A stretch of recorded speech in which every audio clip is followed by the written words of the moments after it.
Remix.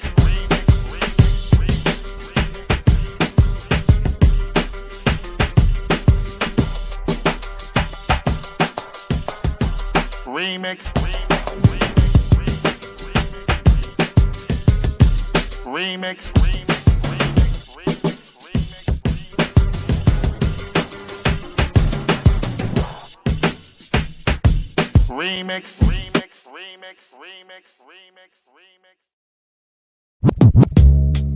Oh, yeah. You know what it is right here, right now. This is the Remix Morning Show. Welcome out. In case you don't know, we are rocking out, giving you that boom bap breakfast, get y'all through the week, and we're going to start it off right here, right now, today. I go by the name of the Ear Doctor, and let me introduce you to your host with the most straight from the East Coast. He goes by the name of Dr. Jared Ball. That Q-Tip production, though. Listen, man. That's why it's always the question, which is your favorite Tribe Called Quest album? Because he got so many bangers. And to your point, that's how dope it is. It can't even, what's your favorite song? It got to be a whole album. Pretty much. You got albums to choose from. Yeah. Good morning. Welcome to the new Remix Week, everybody. Yes. How was your weekend, man? Seemed like you're in a good mood. Oh, I stay in a good mood. It was a beef-filled weekend. Pause. and so no, but a lot of good things. So first of all, today I got the Purple Party boombox background because today is my oldest graduation. Oh, so this is buck. Yeah. That's good. There we go. So today's a celebratory day. We went to her last high school ballet performance this weekend, which was happy and sad. My youngest had a great tournament weekend, got moved up to the next level team, got the call from the coach and said, "You ready to move up?"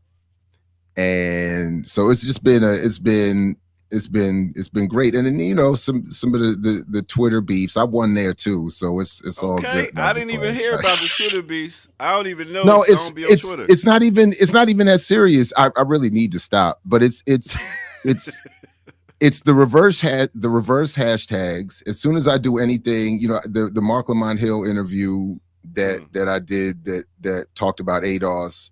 Anytime I say anything about that, it just brings them out. So I was, and then I had this little back and forth with Professor Sandy Darity, which I got to find a way to bring back up. There was just some miscommunication and some interesting interpretations of the numbers.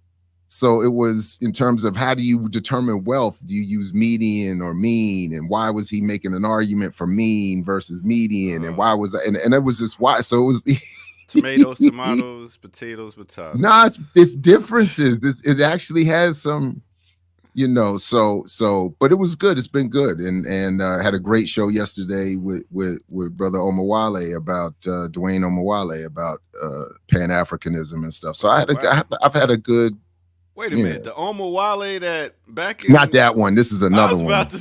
This is another one. This is Dwayne Wong. He goes also by Omawale. What is that? I mean, Duke can't. Omawale is the son that has returned, and it was first introduced to most of us because that was the African name Malcolm X took. I'm thinking of Cole. And yeah. And it was similar when I went to East Africa the first time. I actually was. I just never followed through with it, but the brother gave me the name Taruti, which in Swahili is a version of Omawale, the one coming back to his roots. And so and Dwayne did a great job in talking about the history of Pan-Africanism and what's going on. So it was just dope. And then I even caught on Sunday, I kept getting interrupted, but I caught pieces of your chat and then your mix. Oh, okay. So, you know, Sundays. So, you know, I usually try to make it, but Thank you for coming through and showing support. Yeah. It was good. We got a But I got the interview you started. I got to go back and finish that. That was some wild. That was a good conversation. Yeah. I mean, the fact that both of them. I was talking to DJ Rasta Root, who was the DJ of Fife Dog, Fife, and also he manages Dwelle. And then what is it? Artifacts. L Son. I'm thinking L Son. I got so many L's I know. But L, the sensei, came through. And he was with Artifacts, and he lost his DJ and his rhyme partner. So both of them having a conversation with them, and then us doing a live this Sunday coming up. Oh man, we're gonna bring the city out. It's gonna be real dope. What's happening? Dope. Oh, we having a live. We having a show from 4 to 8 on Sunday, and it's gonna be. We're gonna have starting it off with doing a little karaoke, me spinning and blending and doing all that stuff. Then my man DJ Rasta Root coming on. He's gonna be bringing the hip hop, reggae, Afro beat, and then we got my man Elder Sensei performing at the end. Wow. Diamond D supposed to be coming through. There's a bunch of people coming through, so it's gonna be dope. So yeah, make sure y'all tune in. Y'all gonna get a free show. I got a DJ next. Whoa! You got a what? Yeah, it's not DJing. I got to push buttons on my daughter's playlist at the party next week. Okay. The graduation's today, but the big party is next week, and we ordered one of them brand new speakers. It's about these tree line streets about to get loud.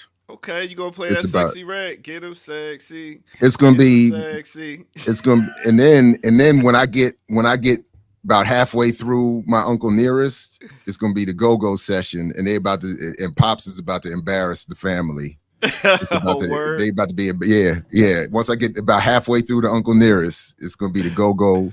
We about to have a go-go session, and your boy about to turn up. It's about to get embarrassing. You gotta play a little Fight the Power, Public Enemy or something too, so they could be like, oh snap. Speaking of we're fighting gonna work the power, some stuff in. Yeah, burn it down, Kim Brown.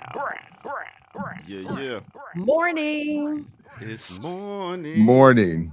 Did I hear that we're having a graduation party? We having a graduation? We are. And Kim, while you messing around, we need to you would be more than welcome. I gotta actually what is the date of the party? That I need to know.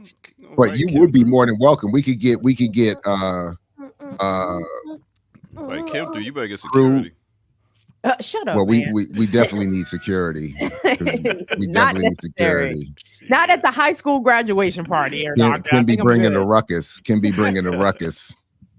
No, I do need. I'm gonna have. It's gonna be cool because it's gonna be like obviously my daughter's friends will be the major crowd, but we're gonna have like the little old folks corner over there by the DJ booth. I would suggest that you ask her to give you a little list of certain songs you might like. Oh no, we already did that. So we started this with her sister's 16th part, Sweet 16 last year.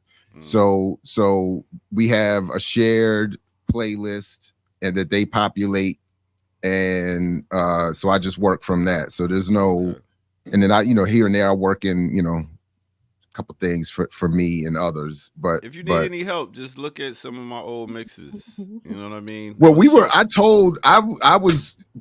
should do that. And people, maybe I will do that. People always say, "Why don't you do a mixtape?" Yo, watch some of my old shows. You could just play it. It's an hour mixtape. You know what? Every Sunday. I was trying to convince my wife. I said we need to fly Ear Doctor up here, but now we don't have to do that. Nah, we don't have to do that. We could just go to your YouTube. Talk myself out of a fucking gig. No, man, we can't afford it, man. We can't afford it, man. I actually did bring it up, but we can't afford it because the overall cost of this is ballooning. Oh, it's man. ballooning. Yeah, Kim, so we got to go to the Bluetooth of the laptop. How was your weekend, Kim? Weekend was good. We had a little bit of extreme weather roll through last night as I was leaving my mom's. It was a tornado warning, which we don't get a lot of those around here. So but the weekend overall was good. I had a good weekend, a productive weekend. Mm, Um, so that's good. I'm I take my victories, small Okay. victory. Oh damn. Ah, Did you get your nigga, memorial cookout on? let me You tell go you eat who's some. gonna need security. It's gonna be the ear doctor when I see him. You know what I'm saying? Wait, I'm gonna roll up on you, ear doctor. Don't let Zenzi Bell be in town. Don't let Ricky Oh Ryan be no, around. where's she at? She in We the chat room already? we rolling up on you specifically, Okay. ear doctor. It's Now all others good. might be rolling up on Jared. Everybody, we got to really get security. Yeah, Everybody. when you see black people with American flags on their hats and Oh, then Twitter handles, that's then you know that Boy, I it's time to tell you. go. Him and Jared. Diallo, we gotta get security for both of them boys. Boy. I tried to watch a little bit of Friday, and I was like, I seen the beginning. I was like, oh shit. Let me I was tell like, I you, can't take no more. dog. When niggas is calling you, asking you, did you watch EYL today? I said, nah, I ain't watch it. You need to go watch that shit. I said, what part? The Oh first my 45 god. minutes is what I was told. Like, go watch. Now, to be clear, Jared, I did end up watching all 4 hours, 11 minutes of the Damn, how broadcast long? because, shorty, these niggas ought to be slapped for that shit, ear Oh doctor. my These niggas stayed on god. air for 4 whole hours. How? This is half a damn shift. What is going on? It is. Why? But they fussed, they hollered and cussed and carried on for the first hour. I said, Yeah. wow, what is I didn't this? think they was gonna end it. I thought the show was gonna end before the show was supposed to end. I was just like, yo, your man was like, yo, you can leave now. I was like, oh shit. Jared said, be out. Be Jared out. said, be out. And then Jared said, nah, I'm going to be out. And then took himself off screen. I said, now you Oh, know the shit done hit the fan now. Jared had to go walk that shit off. he had to walk out the room. He had to go kiss his kids and wife. He And be had like, to all go right, hit the life is J good. Let and me go come back back. inside here. Jared said, I'm going to go hit this J. I got to calm down. I got to calm Exactly down. what happened. Dog. I said, Ding. wow. Brother's gonna work it out It right didn't here help though. live on the Ooh. broadcast. Because But my see, I was homeboy texted ready. me and he said if you leave, you can't come back with the same energy. Mm. Mm. And he said you came back with the same energy. And then I politely told him everything I've been telling everybody. I said, I don't. Never mind. I'll leave it at. I just took the criticism. But I was. It's weird. On the one hand, I don't like getting that upset, especially publicly. But I'm not mad that I did either. So them numbers it ain't is what mad it neither. is. Yeah, so I know you like that. Ear doctor on. was in our text group talking about picking fights with Kamal. He was like, we got to step it up on the remix. Wait till he got popped Wait till on Kamal screen. shows up. What? I got beef. Listen, I got that vegetarian beef. Pause. People do really do enjoy that. It does somehow drive numbers. And I remember when the comic Pierre a couple of years ago created a fake fight on his show to prove that point. And then he said that he showed everybody. He said, look at the numbers for this episode. And then look at the rest of my numbers. He was like, y'all are terrible. So we want drama and violence. But see, what's interesting about here, and I'm not speaking for no other channels, but like it's not contrived, y'all. Like there's no, hey, what's up, y'all? Hey, listen, when we go live, I'm about to start yelling, and then you yell, and then I'm gonna yell back. It's not Anytime you've seen obvious disagreements, they have been genuine. Okay? Oh yeah. Nobody is over here trying to play it up for the algorithm. Like, we don't give a fuck about that.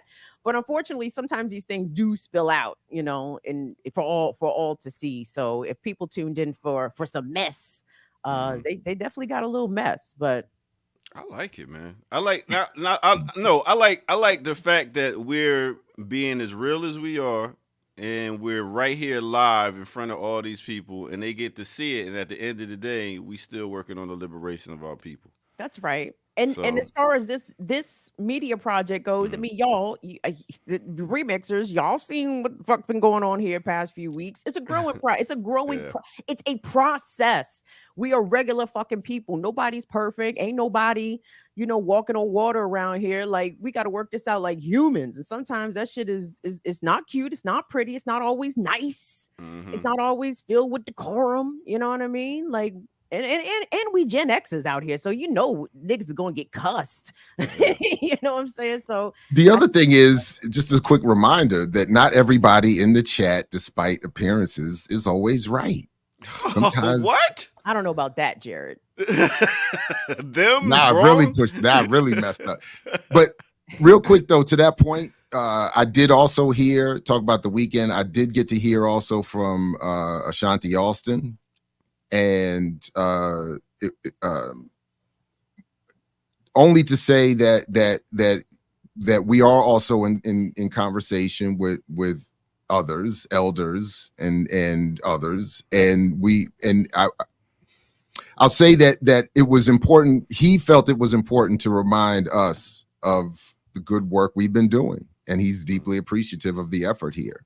So yes, to your point, Kim, it's not always perfect. There's this, that, and the third, but many people are appreciative of our efforts here, and a big salute to Ashanti and others like that as well. So we'll continue to work through it, do the best we can. I like this movie reference right here. Jared Diallo was like Robert Guillaume, Morgan Freeman, and Lean on Me. He's like, I'm the head nigger in charge. That was the shit. Oh, Ear Doctor, you may have to pull that up. You may have to pull that scene up. Who's Jared? Who's Diallo? Who's Joe Clark? Yeah. Who is Joe Clark?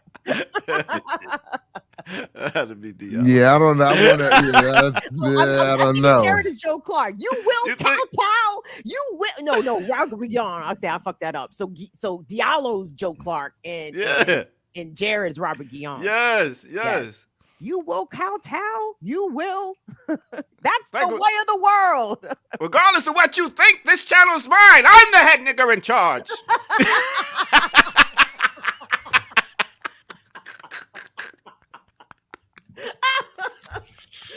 I can't. We doing this with.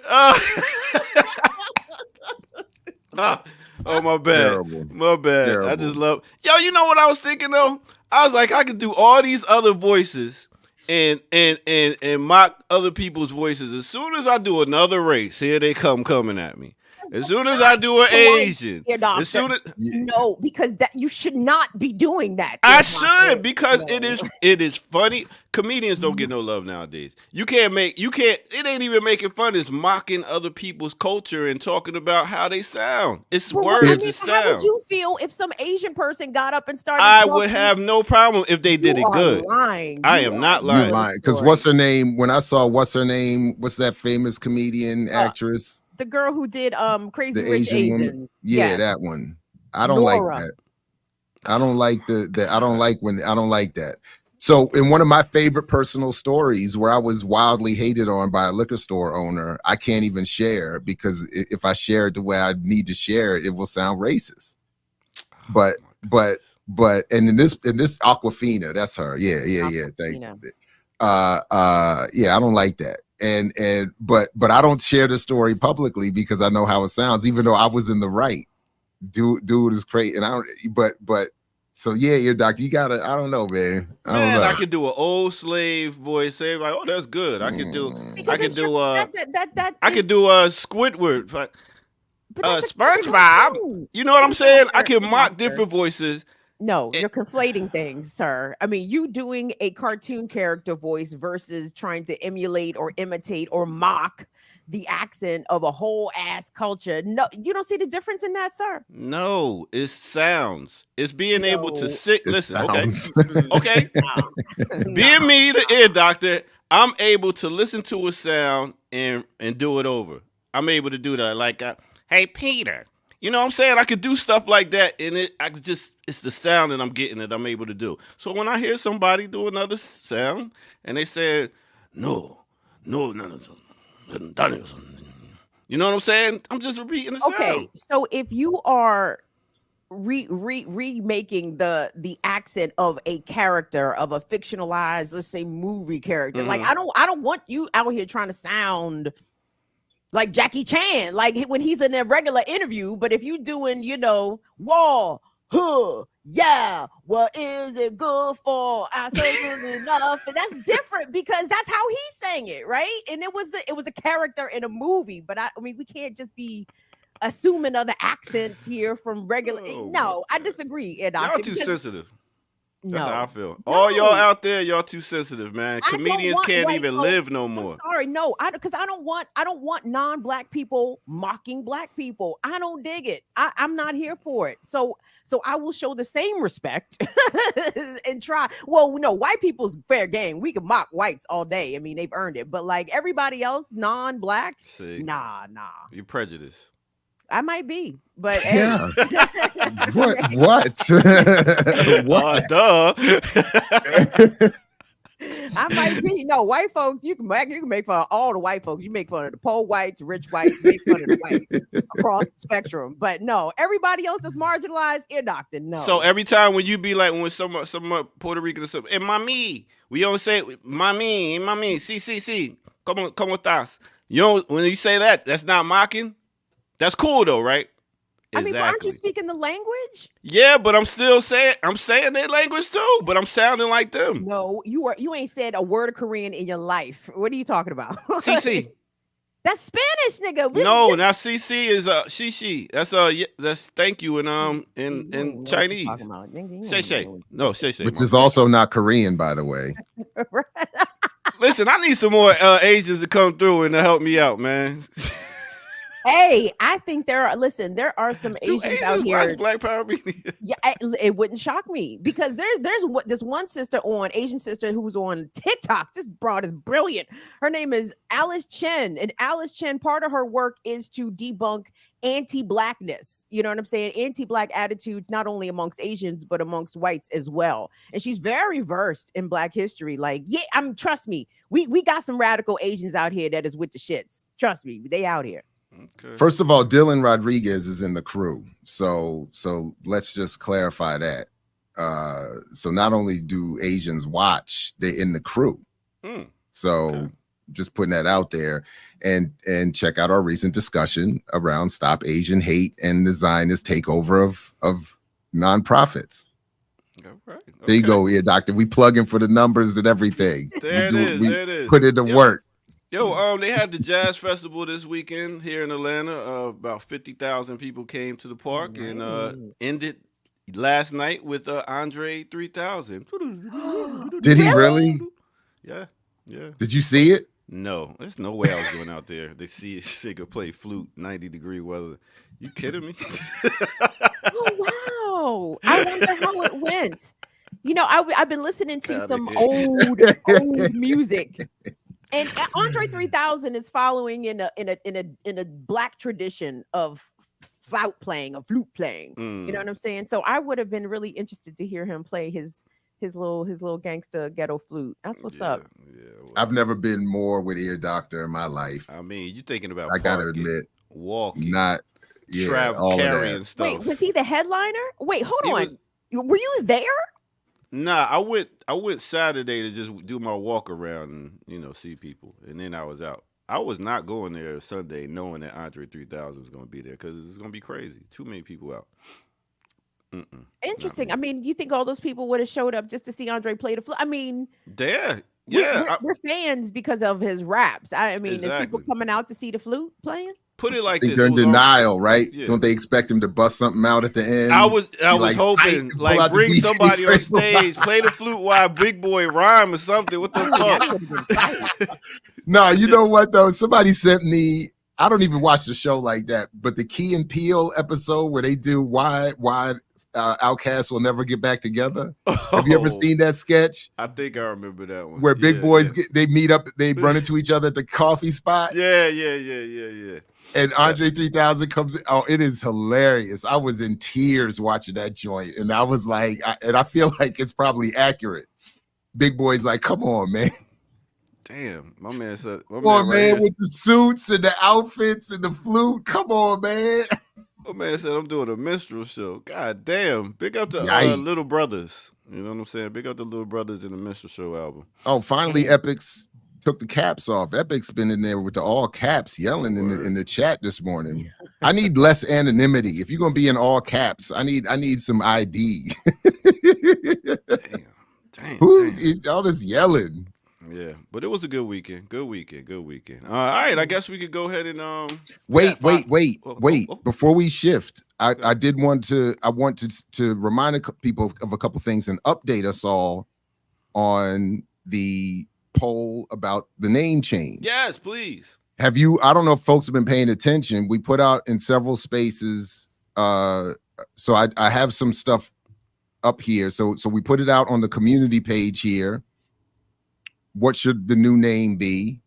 With some options here. Run down the preliminary. Got you. Absolutely. So we got on this one. So there's a couple spaces on this one. We got 478 votes. Oh wow. Black Power Media, keeping that name, is in second place with 31%. Black Power Media Collective is in third place with 22%, and Black Liberation Station is out in front at 39%, with Black Uprising Media and Black African Media coming in last on this one. So that's that one. And then we also have it over here on Patreon. Remixers, real quick, on YouTube especially, where we have most of our audience, can we get 1,000 votes on that poll, y'all? We halfway there. That's a good idea. Let's get 1,000 votes. So if you have not already gone to the community section here on the channel, go on over to the community page right now and cast your vote for the new name. Yes, thank you. Very good idea. Kim is smart. Yeah.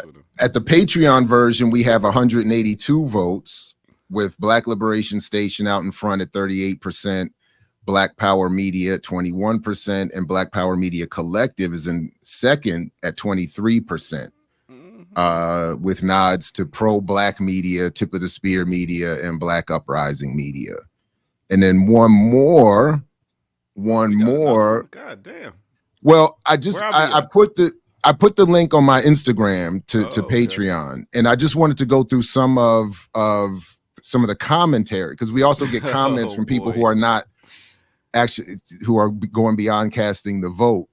And Black Liberation Media Collective was one offering here. Everybody, they just didn't like the BLM part of it. I like Black Liberation Media. Orasami Burton, Revolutionary People's Network. Okay. And Dr. CBS said Black Liberation Station is dope. Hey. Zenzi said Black Power Media should be where we stay. So to Kim's point, please do go to the community section on YouTube if you haven't already, and cast your vote there, and let's keep it going. Yes. Or Black Liberation Station. So I just wanted to give those updates. I thought that was interesting. How long is the poll open for? When is the poll close? When is the I don't know. Close? I don't think I said an end on the stuff I posted. But I think we should be announcing a new name next week. I like June. That. It's June. I know we have a meeting Thursday, so maybe we can talk about it then, and then have some big announcements next week. I don't know. I like it. I like it a lot. Yeah, 600 people watching live right now, y'all. I'm just putting that out there. Have you all voted? Have all 600 of you voted? Ask them. And this is a vote that counts, not like the vote in November. You know right.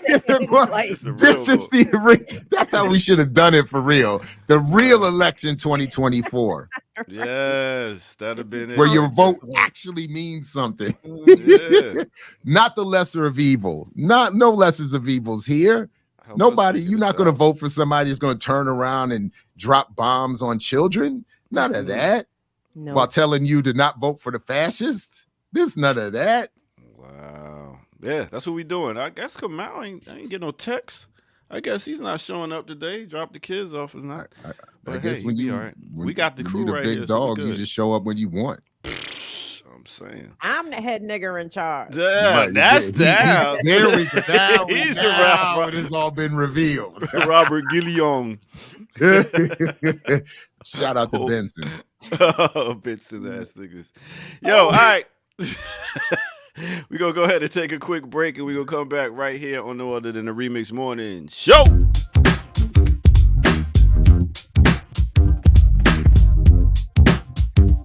Keep rising to the top. Yeah. Big up. Big up to everybody tuned in right here, right now. This is the Remix Morning Show. I go by the name of the Ear Doctor. Thank y'all for tuning in. And please hit that like button and subscribe if you're new to the channel. Go to patreon.com, become a member over there, and get footage that's rare. And please share like you care. All right, let's get to it. You know what it is. It's Tuesday. It is the end of the month of May. Now, let's talk about it.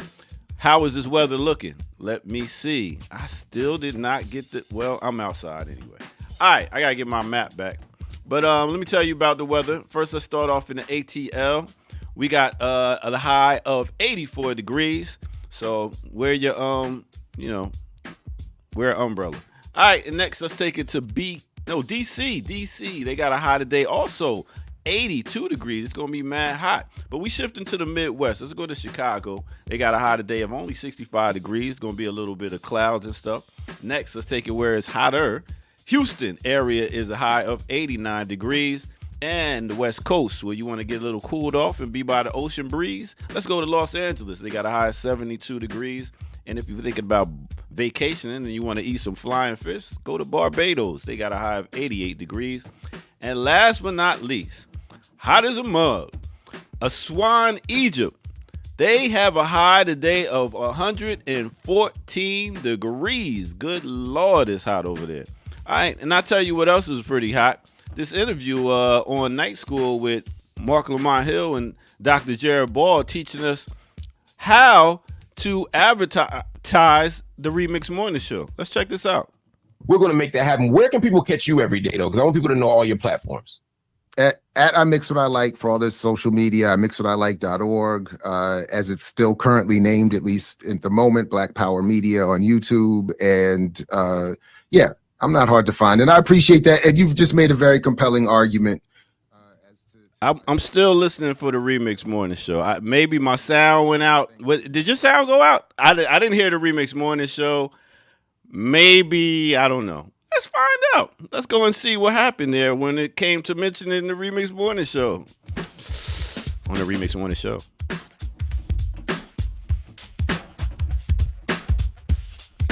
Is that Kamal up there? Oh no, that's Jared Ball. I'm mistaken. Right. Could have been Kamal though. Look at the lack of pluggage. Look at the lack of pluggage. Oh, you can find me. I miss you everywhere. You know what I'm saying? I don't do nothing else. I don't do no more than twice a week. Not 3 days a week, 2 days. But I literally mentioned the channel. Oh no, you didn't. You mentioned I Mix What I Like. You said what a channel, but what it is right now. The Remix Morning Show, EYL. Media. We did not. I got to name all the different. I mentioned the whole platform. Why am I getting compared to Kamal, who don't say nothing about nothing? I said the whole platform. See, I gotta list Kim, the whole when thing. You hear, I gotta specifically say Ear Doctor and the Remix Morning Show. Hey, Kim, when them niggas get big time, they big time you. You know what I'm saying? You know what I'm saying? I was like, damn. I was like, he's like, he gonna say the remix. He gonna say the remix. Boy, we gonna get mad. Man, I was doing the Little Kim and shit. I was like, what? But wait, so let's, if we could, just for a quick second, let's stay with the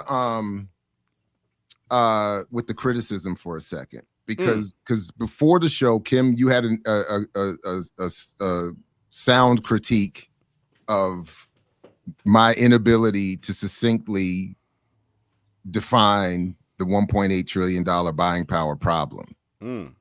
So, and I admit, this is an issue for me. I always have an issue with that. The only thing that I would say in my defense, if not a defense, explanation, is that and this is where I would need help, because this is what happens. If I give the shortest answer possible, that I can come up with. Buying power is a marketing and advertising scheme that is not based in reality. It's not real. There's always a need for, well, what do you mean by that? How do you explain that? That's the part, if to fully explain that, given a context where no one is going to know the context, I struggle with that. So I'm here for the lessons. Right. Since you asked, you got this, Kim? No. Go ahead here, doctor. Okay. Since you asked, you got to play this shit like chess, my dude. You got to think about the different questions that's going to come at you before they come and how the flow of the conversation is going to be. And when they ask you these certain questions, you already know the answers. You done broke it down to the last very compound to where it's short and precise and to the point. That's it. Go ahead, Kim. Okay, let me get a little bit more detailed here. So, Jared, if you were to get on your computer and you were in 12 or 14 point font, type 6 lines, okay, all caps, that's 30 seconds of copy, right? So I would love to see you get your answer down to 90. I would like to actually see you have 3 versions of this answer regarding the 1.8 trillion. I'd like to see you have a 90-second version, a 60-second version, and a 30-second version, depending on what type of media outlet you're appearing on, right? And it takes practice. It's almost like you writing a verse, you know what I'm saying? When Pharaoh Monch go into the booth, you know what I'm saying? He's not coming with it all at the top of the dome. He done wrote his shit out, right? He done wrote his verse out. He done rehearsed it a few times. He knows where he gonna punch it up, punch it down. I want you to have your answers ready like that, because even though you're giving a comprehensive answer, you know, it's academic, bro. And sometimes when people hear all that academic shit, myself included, my eyes glaze over. I'm like, what this nigga say 20 seconds ago? I forgot. I tuned out. What'd he say? Big words too. I'll be like, damn, I'll be starting to look for the word. What it means. And I hear you. Let me offer up something else, because something that Diallo does in his arguments that I think is very effective, he uses analogies really well. And I think our people would benefit, or people who need to hear this information rather, would benefit from a everyday comparison that they can very easily relate to. Like, oh, I get that. You know what I'm saying? So just hear no, I appreciate it. And I've struggled with this all the time. I remember even the late Dambu Smith used to have us in trainings for Black Voices for Peace back in the day, where he would make your point. How do you explain our position on Israel in 90 seconds, in 60 seconds, and in 3 seconds? Ooh. And it's very, very difficult for me. The problem that I have is that, to your point about Diallo's analogies are often either wrong or insufficient. That's one problem. It's seriously, because analogies are effective, or he's right when he's recounting an already accepted, known, and understood reality, where he's not trying to change the context or explain nuance or detail. So that's the trick bag I find myself in. If you're regurgitating already accepted truths or believed mythologies, analogies and quips and one-liners are really effective. It's more difficult when you have to reset the entire background, and that's where I have bullet points. I've not exactly in the way you described, Kim, the 6 lines and all that, but I have all of that, versions of all of that, attempts, I should say. Here's another practice you could do with your family. All right. So whenever I'm straight up, I'm laughing because we actually read the book together as a family and discussed it. So yeah, but I hear you. Whenever somebody in your family has a point to prove, tell them, give me an elevator pitch. Pitch to me in this amount of time, real quick, why you should have this, why you should do this. So practice your elevator pitches. You only got a certain amount of seconds to get it out and hit the points that I need to hear to sell me on it. That's all. And to your point about nuance, real quick, Jared, to your point about nuance, I get that. And I understand that some of the things that you're explaining can be a little bit complex, especially for everyday lay folks, who hear 1.8 trillion and they see, they favorite cousin who got a grad degree and they driving the Benz. Like, what you mean? Like, I know people that's doing real good. Like, I get the whole thing about nuance, but you have to let the nuance come in the follow-up questions if they come, right? So you got to be able to smack niggas with that boom bap in that first 90 seconds and worry. Unfortunately, you can't worry about the nuance unless it comes back up, because even the person interviewing you may not even have the capacity or the space or the knowledge themselves to even think to ask you a nuanceical question. Is that a word? Yes, definitely. Nice. Yes. So anyway. I fucks with you. I mean, it's not a word there. I hear you. I'm not sure that it is, and I'm not willing to jump out there on Ear Doctor's. Slang. I hear you. We just so Wikipedia, Niggapedia. No, hey, chat. Thank you. Is nuanceical a word? Yes. Just quickly, J. Malls. This argument for me will never be effective. I just have to put that out there. So if we're having a conversation about making effective argument, telling me I'm overthinking something is never going to work. You're underthinking it. Think up. Don't ever tell me there's no such thing as I refuse. I'm never going to be moved by your overthinking. And then one more real epics. I would love for you to identify yourself at some point. Or if you're not going to tell me who you are, at least show me an example of a 30-second summary of the book that's not complicated and gets it right. Can we read it? Send me an email. Total. Send me an email with that 30-second clip. Can we make the show accessible? Oh, I'm sorry, Kim. I apologize. Kim, the comment says, I've heard people give 30-second summaries of Jared Ball's book. It's not that difficult a concept. So send me an example of that. And I'd like to see how well they do, and I'll learn from them. I mix what I like at gmail.org. They know it all. They know how to do everything. We're just here to learn from y'all. Thank you, chat. That's all we come on every day for. I hear you, and I'll continue to struggle with it. Epic says will do, so I look forward to getting that email. Send me these 30 seconds. I can't wait to see that. Okay. Do we have an answer on nuanceical yet? Is nuance has? Yes. Oh, was somebody really looking it up? Okay, I don't know. I can't imagine this is a real word. Whatever I love it. It would be nuanced. Whatever the chance. It would be. Lou said it would be nuanced. I like nuanceical. I do too. I think, Ear Doctor, that's gonna be add that to the Lumpkin. Thank you. To the Lumpkin glossary. Listen, I was explaining to somebody right now. They was like, "Well, that slang word is in the dictionary." I was like, "Yeah, because we gave them the fucking slang, and it was so popular they had to put it in the dictionary." Y'all stop fucking being so goddamn closed-minded. Let me get on my soapbox. If y'all stop being so goddamn closed-minded to think that y'all didn't create everything in this in a lot of culture, and y'all put it out there, it was because of you that this culture is doing what it's doing. Stop playing, man. We the architects. Look how they biting. Look how they bit. Yeah. They didn't. Well, listen, when we was growing up, y'all need to speak proper English. We don't understand all that slang. Now every motherfucker on the goddamn news talking about, oh, did you see the shade thrown by Donald Trump to Joe Biden? I'm like, stop telling white people shit, please. I'm over it. What do they have if it wasn't for us when it comes to culture? Come on, mayonnaise. And we probably invented mayonnaise. You know what I'm saying? We don't even like that shit no more. No, that's why niggas made Dukes. It's Dukes for blacks. Miracle Whip for white. It's Dukes for black. Peter Griffin, when you say Occam's razor, I hear you, but Occam's razor requires at least 2 explanations, the easier of which you select. So what I'm struggling with is what is a more accurate and succinct argument around buying power? The assumption is that I'm making the unnecessarily more complicated one. And I admit I'm struggling with how to find a more succinct, accurate summation of the argument. So yeah, but okay. Just throwing that out. Since we in the chat room, Brother Chris, yes, we are still using the N-word. We could say negus, but it don't roll off the tongue. Sorry, I'm sorry. We have some respectables in the chat. Oh,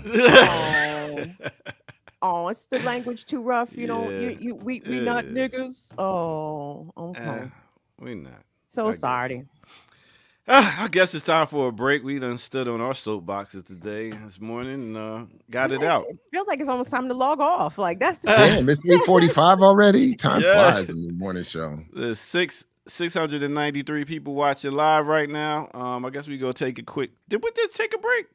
You gave the weather.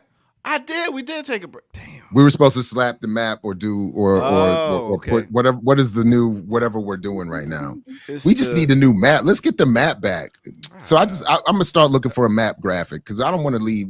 I like slap the map. So let's get the map graphic back. We'll find it over one. to me, and I'll hook it I'll up. work on it. We'll work on it. We'll figure something out. All right. We'll figure something out. Let me get up out of here. Is that a no? Is that a disapproving? Huh? Oh. I will let the remixers chime in on whether or not y'all want the map to be reslapped again. I don't know. I think, since the energy booger stole our shit, you know what I'm saying? Like, Oh my God. it's like, well, keep that. You know what I mean? Like, All right, so then let's funkify our news. Then let's slap the button. Oh, we got a new beat to it now. So it's not the. Oh it's not no! See, I like. Oh, God. I like the 70s. Yeah, I can't win with y'all. I can't win with y'all. I tried. Don't. All All right. right, well, let us hear the new one then. Let's. right. Oh wow! Slap the button. Push. Okay. It's time to get into some news, y'all. The Remix Morning Show.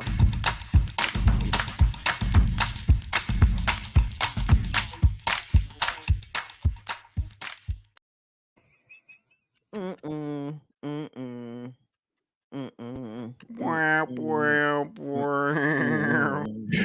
trombone. Your doctor, man. Oh man. Oh well. All right. Kim, was there anything you wanted us to start with? Did you have anything? So, short answer, yes and no. I got an alert, so I started following the stupid State Department on YouTube, and they sent out a notification this morning. They had a press conference about Africa. Africa is the future. I said, "Oh Jesus, that sounds scary coming from the U.S. It does State sound Department." scary. Yeah, I don't want to hear what that. they talking about? Let me see if I can put my hands on it. But if you go to the State Department, U.S. State Department, because the president of Kenya was in town over the weekend to collect their $300 million for that bag. They get that bag. The Kenyan police forces are headed to Haiti. I don't think that they've arrived as of yet. But I'm sure that's why the Kenyan president was in town to collect that bag and to reassure Joe Biden that, yes, he has 1,000 Kenyan police officers on their way to Haiti. So we have here. Oh, go ahead. Sorry, go ahead. No. Just the headline here is as Ruto visits U.S.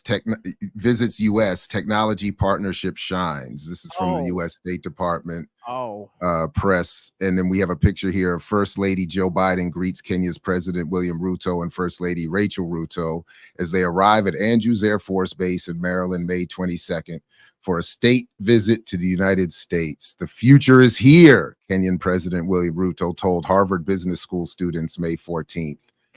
I'm already triggered. I have to admit, I'm hearing Andrews Air Force Base, African visits, Biden, Harvard Business School. I'm already like, I mean, it's no disrespect, to continental Africans, but I am not trusting Africans named William and Rachel.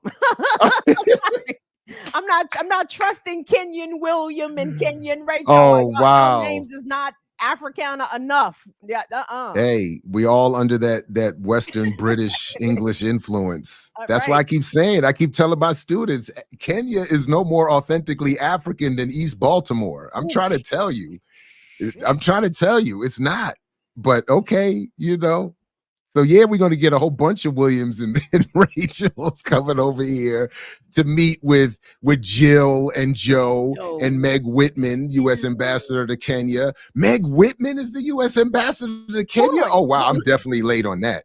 Who is she? Shouldn't she used to be governor of, was she governor of Jersey? Yeah. Oh, wow. So, and presided over, wasn't she there presiding over the 9/11 mess cleanup too? Wasn't she part of that? Isn't she implicated in that? Sounds Something right. Yeah. Meg Whitman is just and then we got Anthony Blinken giving speeches talking about the importance of technology and as an engine of historic possibility for our economies. So I'm assuming this means they're digging into Kenya's resources. Is that what this is? That sounds about right. It sounds about white, Jared. Yeah, they held their cyber and digital dialogue in Nairobi, bringing together governmental leaders from countries to discuss a, quote, cyber future that is defensible and resilient. The diplomatic dialogue is crucial as Nairobi saw a 25% surge in cyber attacks last year, making clear the importance of cyber security. So here we are, they're meeting with Microsoft leaders. Meg Whitman is tweeting about vice president and chair on investments in Kenya. From Microsoft meeting. Yeah, so everybody's private sector contributions. Oh, this looks, I definitely have to get more informed on this, but we got Meg Whitman, we got Blinken, we got Biden, we got all these folks talking about Kenya and energy and technology is the future. I am suspicious, but And admittedly underinformed. Against the backdrop of that 300 mil for those 1,000 Kenyan soldiers, police officers, to go to Haiti. So it's like, Kenya, what's going on? why y'all acting like this? Why y'all going for this? And I'm gonna say, when I say y'all, obviously I mean y'all leaders. I know y'all people, Kenyans, just like we as residents of this country, we ain't going for all the shit that our government is doing. So I know that the actions taken by the Kenyan leaders do not represent that of the Kenyan people, howsoever. Oh, so I was wrong. So the former New Jersey governor was Christine Todd Whitman, not Meg Whitman. My bad. I got the Whitmans. I got my Whitmans confused.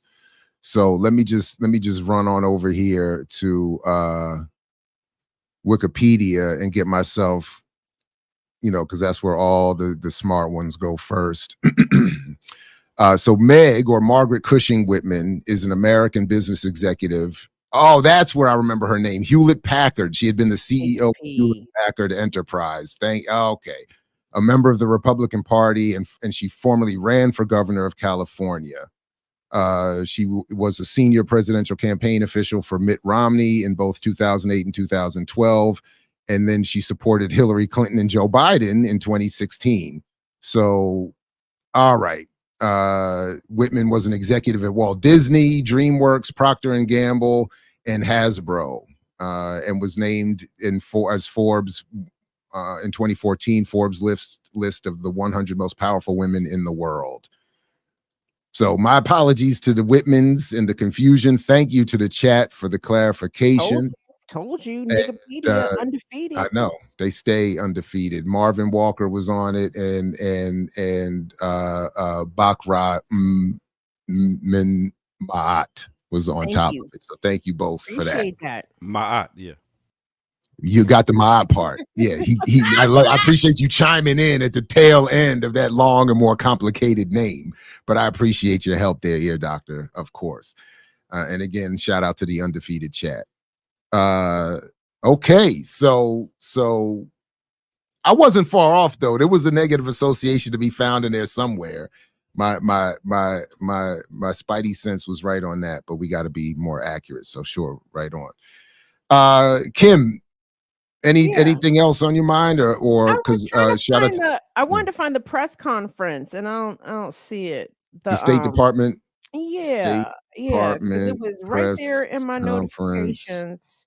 Kenya, yeah, and it said, and it was like, and it had like the subheading was like Africa is the new, or Africa is the and I'm like, I don't want to hear that. I don't even want to hear the State Department mention Africa. Like, just why don't y'all just pack y'all shit and get out of Africa? Like, don't even worry about Africa. Africa over there minding his business. Well, I have this one here. We have this one short clip of Secretary Blinken meets with Kenyan Prime Cabinet Secretary and Cabinet Secretary for Foreign and Diaspora Affairs, Musalia Mudavadi. Well, good afternoon, everyone. Cabinet Secretary, it's a pleasure to have you here today. So good to see you. For us, Kenya is a key democratic partner, and we see increasingly our countries working together, not only on the bilateral issues and opportunities that we have, but also to deal with regional and global challenges. And we're grateful for that partnership. The work that Kenya is doing to promote regional peace and security, the efforts that we're also making together to deepen and strengthen our economic relationship. All of these, I think, are very important and positive signs of the depth and breadth of the relationship. And I know we have a lot to cover today, but it's particularly good to have you here. So welcome. Colonizer. Yeah, good. Thank you for having us and my delegation. Let me at this very early point in this conversation extend our greetings from President Ruto. He's happy that you have accorded us this opportunity so that we can engage. And we look forward to consolidating our partnership on the various issues that have to be tackled. So we're happy to be here, and thank you so much. Thanks, everyone. All right. Well, that was. I wonder what they had at lunch. And I wonder what was said when the camera went off. Like, there's a whole bunch of more video and press briefings from a week or so ago on this, but yeah, it looks like that's the bulk of what's quickly available.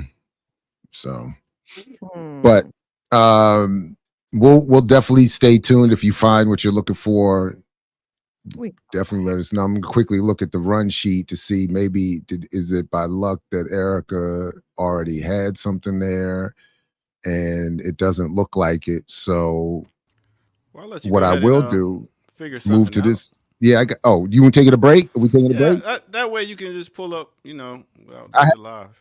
Ready, I'm with it. But go ahead, man. Yeah, let's go. That way, you look professional around here. All right. Welcome to the show. Oh, I know. Jared, you have the ability to play TikToks, don't you? Yeah. Yeah. Oh, you play TikTok. Oh, you want to shoot people in the pinky toe? That's what you said. Oh. Hey, real quick. Did you like Dwelle, Lil Kim Brown? Yes, I like Dwelle. Well, if you like Dwelle, you might want to check out Sunday's chat, because guess what? What? Yeah. Tell Dwelle I said what up. Tell Dwelle I said what up, though. Word up. Hey, Detroit. Word. Tell him yourself. All right. Dwelle! What up, brother? Yeah. Listen, Superstars will be out next Sunday. Make sure y'all come out live here. That was slick right there. Yeah. Yo. So we be outside. Yeah, right, Dwelle's been on some big records. Oh, you know what I'm saying? He's got his own catalog as well. But Dwelle's been on some, he's been Size Up Man on quite a few of these good rap records out here. So yeah, big up Detroit. Yeah, still touring too. It's crazy. All right, let's go ahead and take a quick break, a little bit of music, and we'll be right back here on the Remix Morning Show. Damn, I was supposed to play.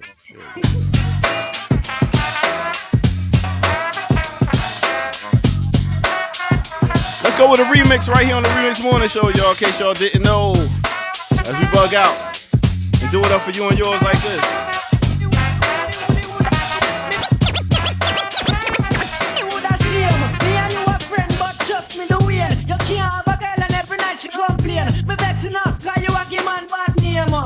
Oh no, me woulda shame.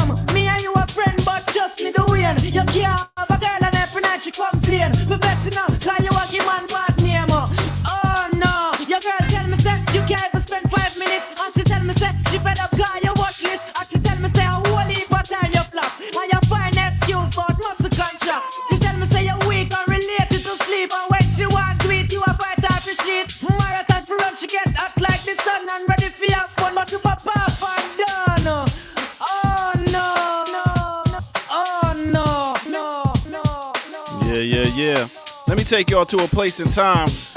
Remix on the remix, as we take you back to a great album, which you hear the bed of the music is no other than Pete Rock and CL Smooth off that album Mecca and the Soul Brother. Name of that song is If It Ain't Rough, It Ain't Right. And that was in 1992. Mixed with a little bit of Red Rat, the song Dwayne, that came out in 1997 off the album Oh No, is Red Rat. All right, so there it is. That's your remix on the remix. Make sure y'all hit that like button, subscribe if you're new to the channel, and do all that right here. Let's go.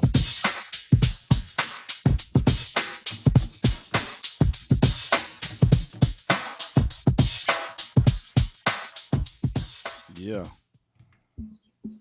Dope once again.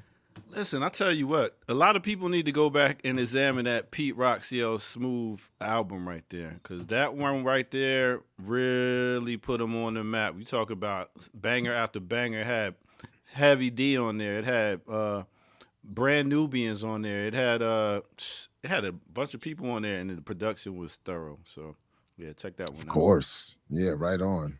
Right Red on. Rat. I got to see Red Rat like back in the 90s performing at this club called Esso's. He tore it down. So at the tunnel in Esso, sipping espresso.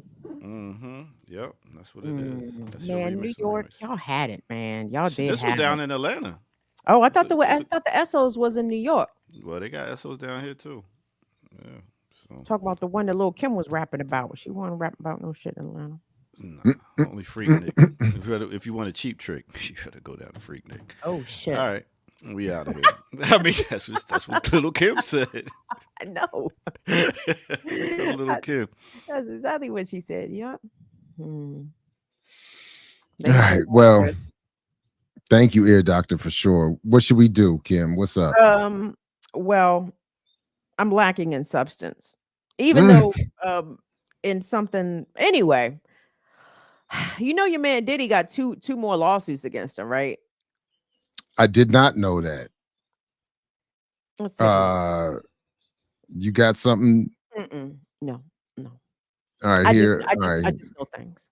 So let me bring everybody up to speed. Well, shit, it's Tuesday. It could be another one. It's out today, for all we know. But additional people. Go ahead. Mm-hmm. I just found one headline. New lawsuit accuses Diddy of sexually abusing college student in the 90s. Is this one of the ones you're talking about? Yes, that is one of the ones. Yes. And I think this involves a young woman who was a student at the Fashion Institute of Technology during the mid-90s. She has filed suit against Diddy. She is alleging that he drugged her and SA'd her multiple times throughout their, I think she said they knew each other or were acquainted for several years, and maybe they were dealing with each other physically for a few years, but she definitely suspects. If you want to read whatever is making you oh my right now, Jared. I don't know if we'll clean it up. Yeah, let's see. Lampros is her last name. April Lampros, who met Combs in 94 when she was a college student, described several terrifying sexual encounters with him, including being forced to take ecstasy and have sex with Combs' late former girlfriend, Kim Porter. The lawsuit filed Thursday in state court in Manhattan comes after a series of allegations. Lampros, 51, said in the lawsuit that she was a student at New York's Fashion Institute of Technology when she met Combs, who showered her with gifts and promised to help her achieve her dream of a career in fashion. Lampros said Combs R-worded her in a Manhattan hotel room in 95. She passed out and woke up in the morning nude, sore, and confused. It goes on with more of the like and allegations, and but yeah, it's so her lawsuit comes on the heels of another lawsuit being filed by a white woman who was a model by the name of Crystal McKinney. And Crystal McKinney alleges that she met Diddy at an MTV event in 2003, where he invited her back to the studio to kick it, right? And, you know, it's other people in the studio and they're passing drinks. And she said she was passed a blunt that she smoked, but she said it didn't hit like anything she's ever smoked before. So she thinks it was laced and they didn't tell her. So she alleges that she went into a bathroom where she was followed by Diddy and he assaulted her there. So, and she allegedly held on to some evidence like that. I can't confirm that, but from some of the stories that I've heard, that she may actually have some physical evidence to present that she has held on to for 20 years, which is incredible.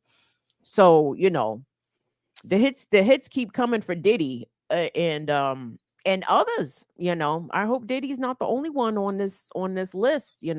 So anyway, your thoughts, Jared, because I wanted to talk to you about this because listen, so I am a Earn Your Liberation viewer. I watch Earn Your Liberation with regularity.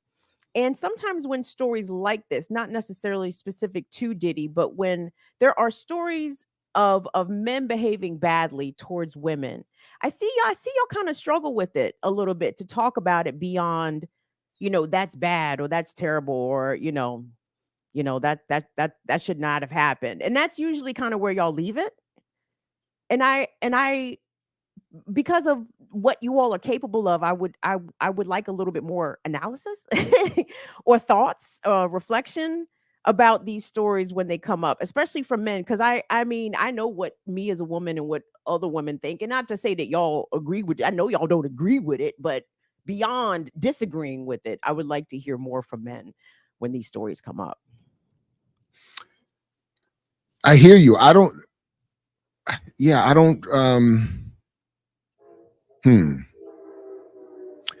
I don't.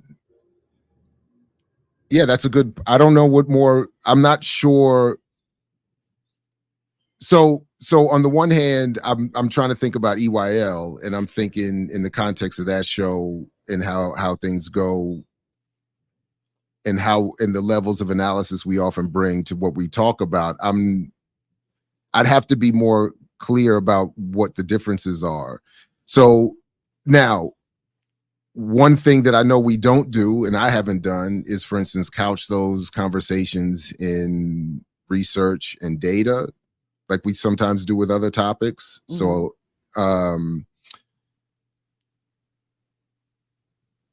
and I know, but in terms of, so maybe I should ask, in terms of more analysis, what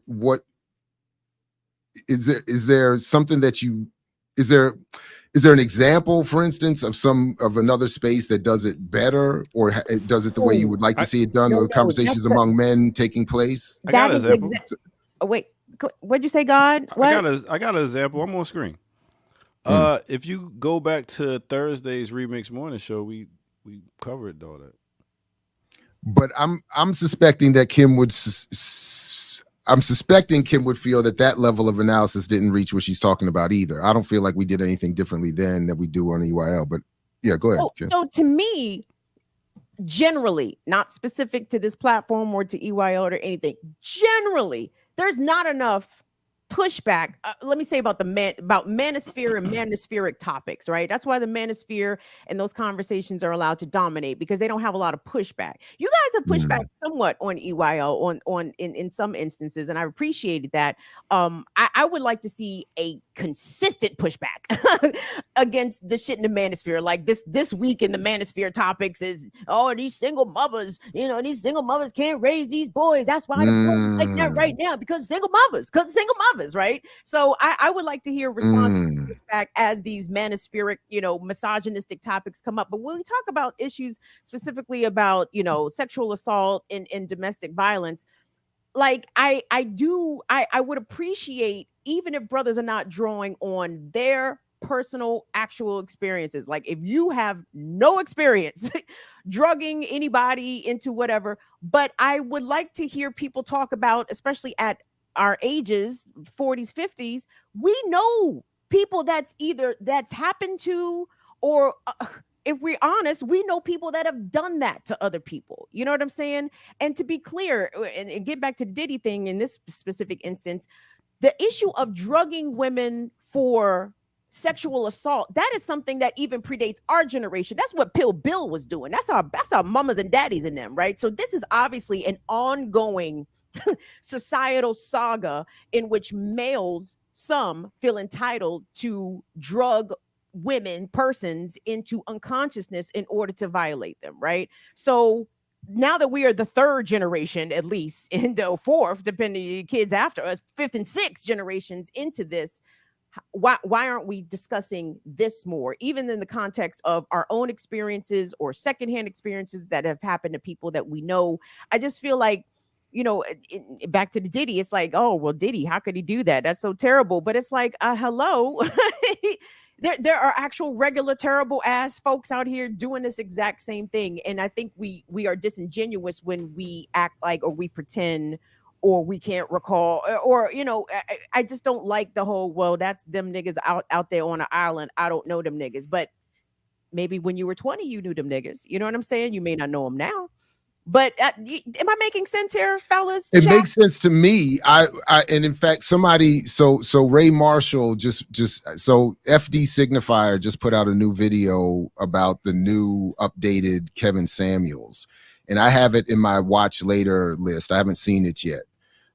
So I'm thinking. So one thing I'm thinking is, to that point and to your point, I will suggest to EYL and even in my own show that we spend a little more time when we're finding videos critical of the Black capitalist crew, that we find some more to criticize from this Black manosphere. Because to your other point, Kim, and I understand how this is going to sound, but I am in that camp that either, as I've said to you before on air, I don't know. I'm unaware of anybody in my very small circle. I have to admit that. Throughout your life, though, Jared, even when you were a young man? Absolutely. Throughout my life, when I have known all kinds of shady, incredibly foul dudes. And my method had either been in the moment. I'm thinking of one incident when I was in the Navy, where I was at the lowest point in terms of my interaction with women, where I distanced myself. So when there was this crew that I heard about that was engaged in all kinds of grimy stuff with women, when they would invite me to hang out, I didn't go. If they invited me, usually I wasn't invited. Or when this other dude was that was sort of in my circle for a moment, when I realized what he was attempting to be up to, which was very similar to one of these things where taking advantage of a woman who was overly intoxicated, we stopped it. And then I distanced myself from him.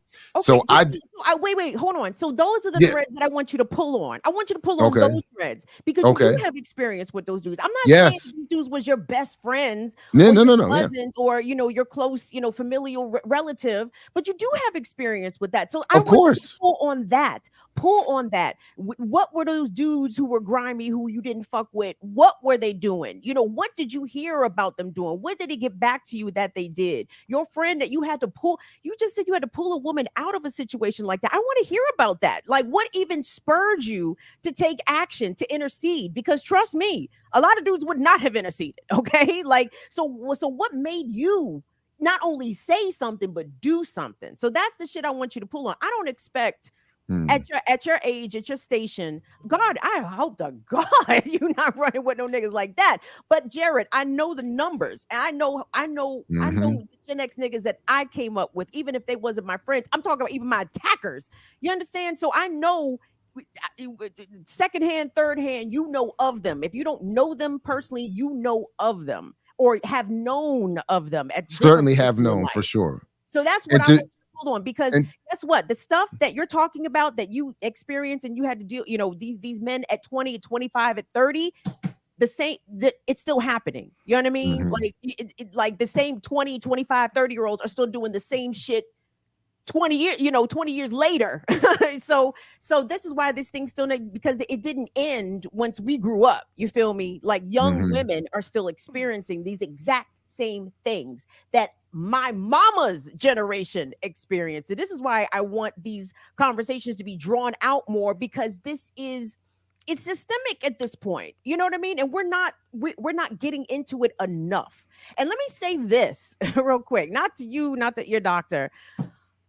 I mean, shout out to brother Geechee, man. If y'all gonna bring up Charlemagne, y'all need to at least bring up the fact that Charlemagne is doing some of this shit, or at least has been accused of some of the shit that other people has been accused about.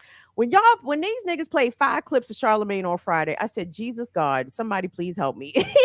please stop playing this, brother. Anyway, but he's been he's got some sideways accusations against him in the same direction, either allegedly being around or enabling for a young woman to be drugged and assaulted. So, it'll be interesting if his moment comes up real soon here. But I'm sorry, I got off topic. But back to what I'm yelling about. But you know what I'm saying, though, Jared. I do. Ear doctor, you understand me as well? Can I just quickly, ear doctor, before you respond, I pulled up that comment from Dre, who I agree with, who said, although I'm not a fan of all caps, I have to admit that, but Dre's point was that cis het men do struggle talking about trauma, and I feel guilty of that. Like whether it's my own or other people's, I do struggle with this issue. So I hear that. Go ahead, ear doctor. My bad.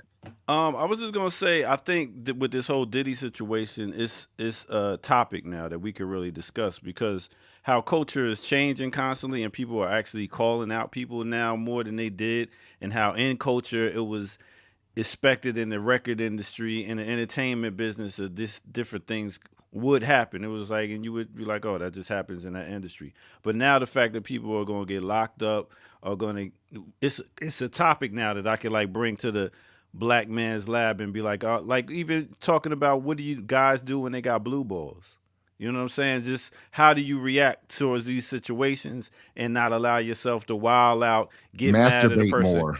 It's not that difficult. Yeah, but they don't, these conversations aren't being had with them. So I think now that these topics coming up with Diddy and him getting the sentence and different things like that that's coming, it's something we can talk about, and we can point to and be like, all right, this is the consequences of what could happen to you if you go that route. So. But that's actually not true, ear doctor. So unfortunately, I mean, if we're going to talk about, we have to talk about what part is not true? Well, number one, Diddy's not been sentenced for anything because he's not even been charged with anything, right? So he's not being sentenced. He's being dragged through the court of public opinion, righteously so. Yeah. But he's not facing any criminal charges. He can't be. I thought they said it's the statute is run out, right? So I thought So he won't be facing criminal charges as it pertains to that specific assault against Cassie. But what the feds are looking at, for example, if Cassie was there against her will and she claims that she was being sex trafficked, maybe that video that came out could be used in evidence to support a criminal charge of sex trafficking in, combination of abuse, because obviously she was being physically prevented from leaving, right? So there's that. But so the federal investigation of Diddy continues, and as of today, he's not been charged with anything. I was talking about the court of the people. We're not fucking with him right now. Okay, but you said sentence, baby. I just want to be sentenced by us. My bad. That's we're not fucking with him at this point. So it's like now we can look at him. But to your other point, ear doctor, when you say that the drugging and stuff, that stuff that goes on in the industry, no, that's what's happening in nightclubs right now. That's what somebody over the weekend got something put in a cup, and it didn't have nothing to do with a music industry party. Nothing. They was just out.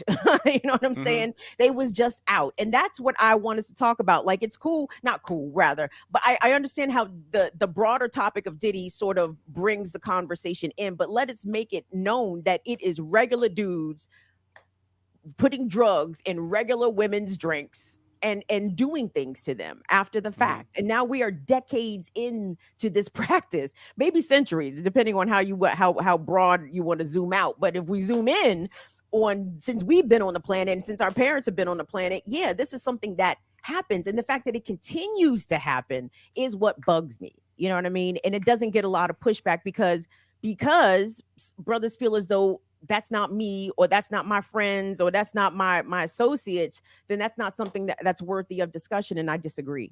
So we'll take note to that, and we'll make sure that we address it more often. No, and I saw.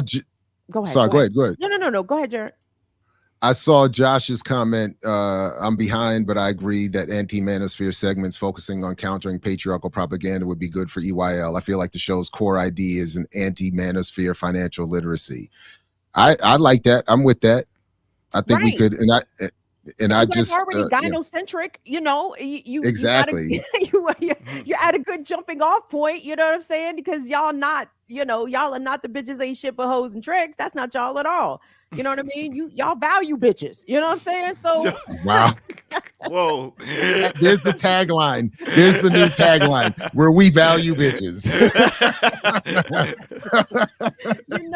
y'all value you bitches. So yeah, I mean, and I get it's Niggas uncomfortable. and bitches, Wow. boy. I tell you, I kid, get you it's just- uncomfortable, but I want you guys to even like pick out the worst. Like, what is the worst topic that the Manosphere is on this week? And I want y'all to address that shit every week. Include that in your rundown, please, because we don't have enough pushback out here. And I feel bad for all the young men, these teenage boys and young men that are going literally to the internet, to TikTok, to YouTube to get this advice.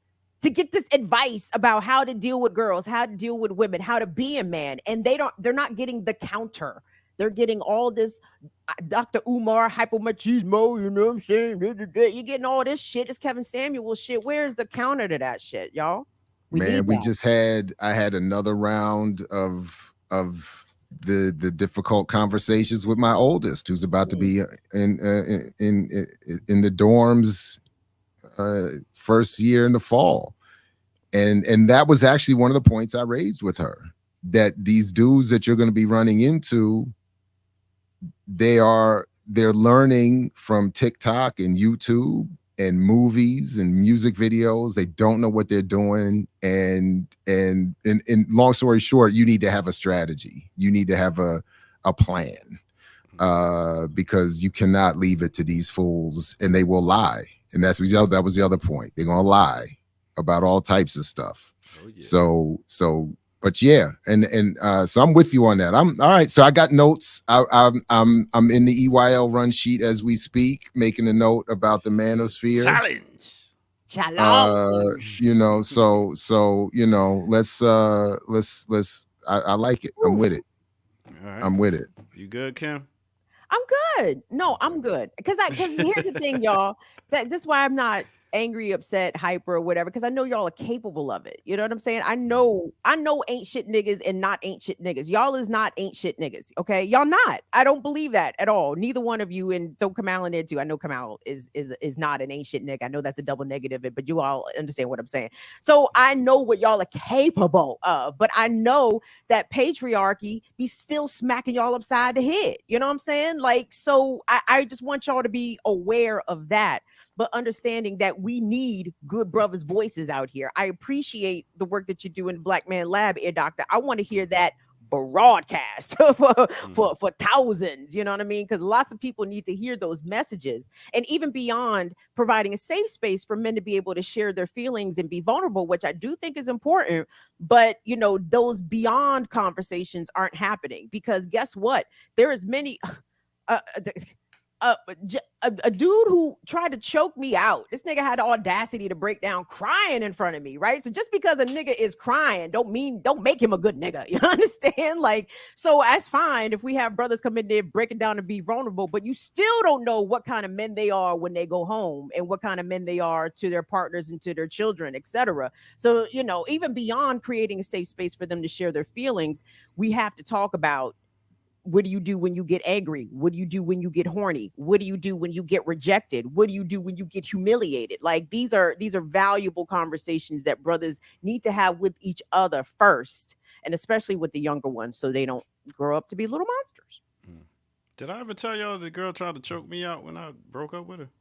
What happened, Ear Doctor? Again, that's very wrong, by the way. Yeah, it happened, and I was like, damn. I was just trying to get away from you and not be with you no more, because this just wasn't working. And me, I'm like, if it ain't working, deuces.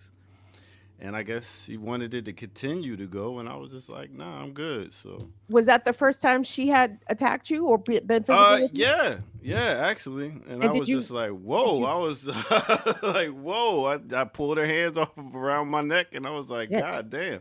And I was like, you know what? And she was like, you lame. I was like, well, why you want to fuck with a lame nigga? And yeah, so. But you stopped dealing with her right after that, right? Oh, definitely. See, good for you. Yeah, I love myself. That's right. That's right, Ear Doctor. And I think that's more of the message that we need to put out there, is loving yourself and respecting yourself, and not even, you know, as soon as something comes up like that, getting out of that situation if you can. And to also communicate what your experience was to young men as well. If a woman or a girl puts her hands on you, you stop fucking with her right then, okay? Because any person that is going to fix their fist or fix their hands to hit you or be physical with you, they will do it again, regardless of man or woman. So I hope, again, communicate back to the young brothers as well. You, brother, don't stand in a situation or tolerate a situation in which a woman is putting her hands on you. You don't put up with that. That's what it is. But see, anyway, that's good, Ear Doctor. Thank you for sharing that. Because again, a lot of brothers don't like to talk about when they had hands put on them by a woman, right? Because they find it's emasculating, or they get picked on. Oh, nigga, you can try and tell me she blah blah blah. It's like, no, that shit is real. Okay, women can kill men out here. Does it happen at the same rates? No. Is it at the same? Not even close. But does it happen? Sure does. And you better take her seriously. If she put her hands around your throat, you better take her the fuck seriously and leave her ass alone right then and there. What you think about, Jared? You look like you in deep concentration. I'm thinking there's a lot of things. The one, I keep thinking, I don't know how to solve this without solving the material conditions. And that's why for me, and I know a lot of other people, it can come off as I don't want to deal with this topic, but it's because it's a default solution for me. Because so much of what goes on when you say, so for instance, it's so the one time a woman hit me, I went back. I stayed with her. That wasn't the final act of our split.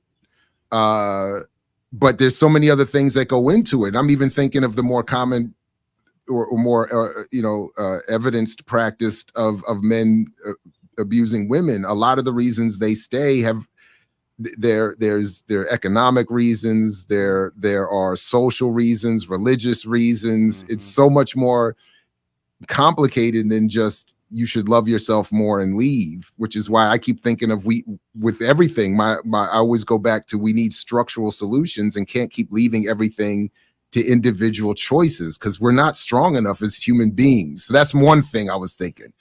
The other thing I was thinking is in these incidents. So the one you described, Ear Doctor, the one I described, the more prevalent ones.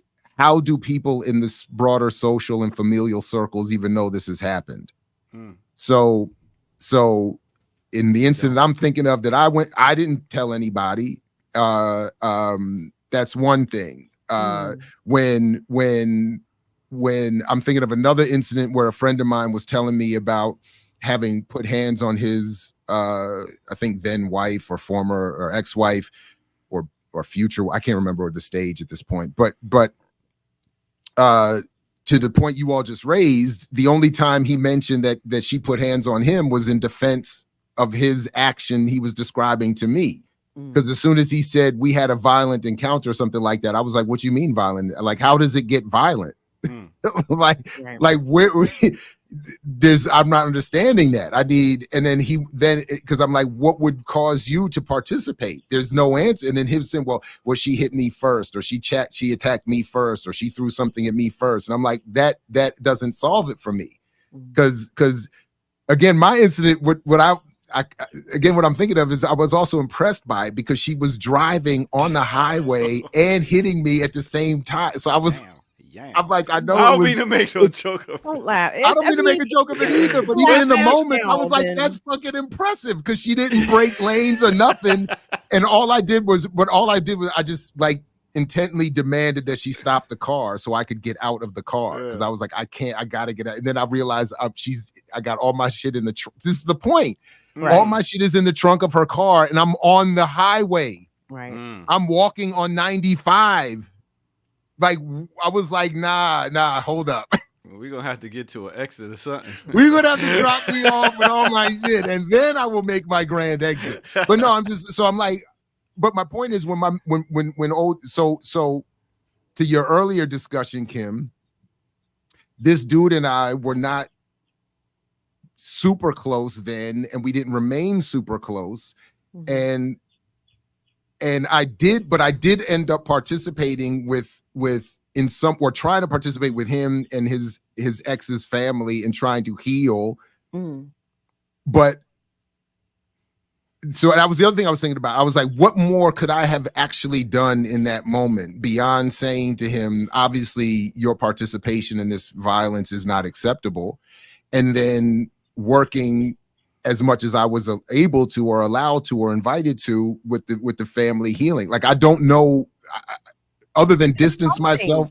That's something. So, I mean, what I'm saying, that's something. Like, you did not do nothing. Like, you did something. You made yourself available to the person who was involved in this confrontation, and then you made yourself available to a sort of restorative or healing process after fact. That's not nothing, Jared. That's something. All right. Okay. I hear you. Kim, I ain't gonna front. I don't know anybody.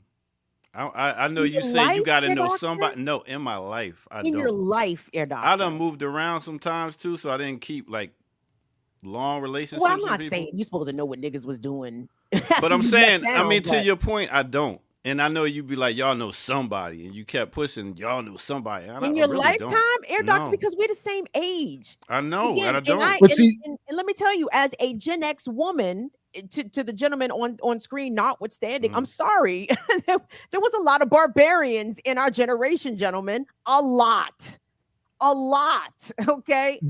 The only reason I'm sympathetic to Ear Doctor's point is that that's sort of the question I keep raising. So I'm thinking of one incident. I'm not going to go into this that involves, that's even in my own family, where someone had a violent incident with their partner, and then years and years later, when that was discussed with what was supposed to have been this person's closest friend, the friend said, "I had never had any idea. I never saw it. It was never discussed. This person never told me about it. Their partner never told me about it."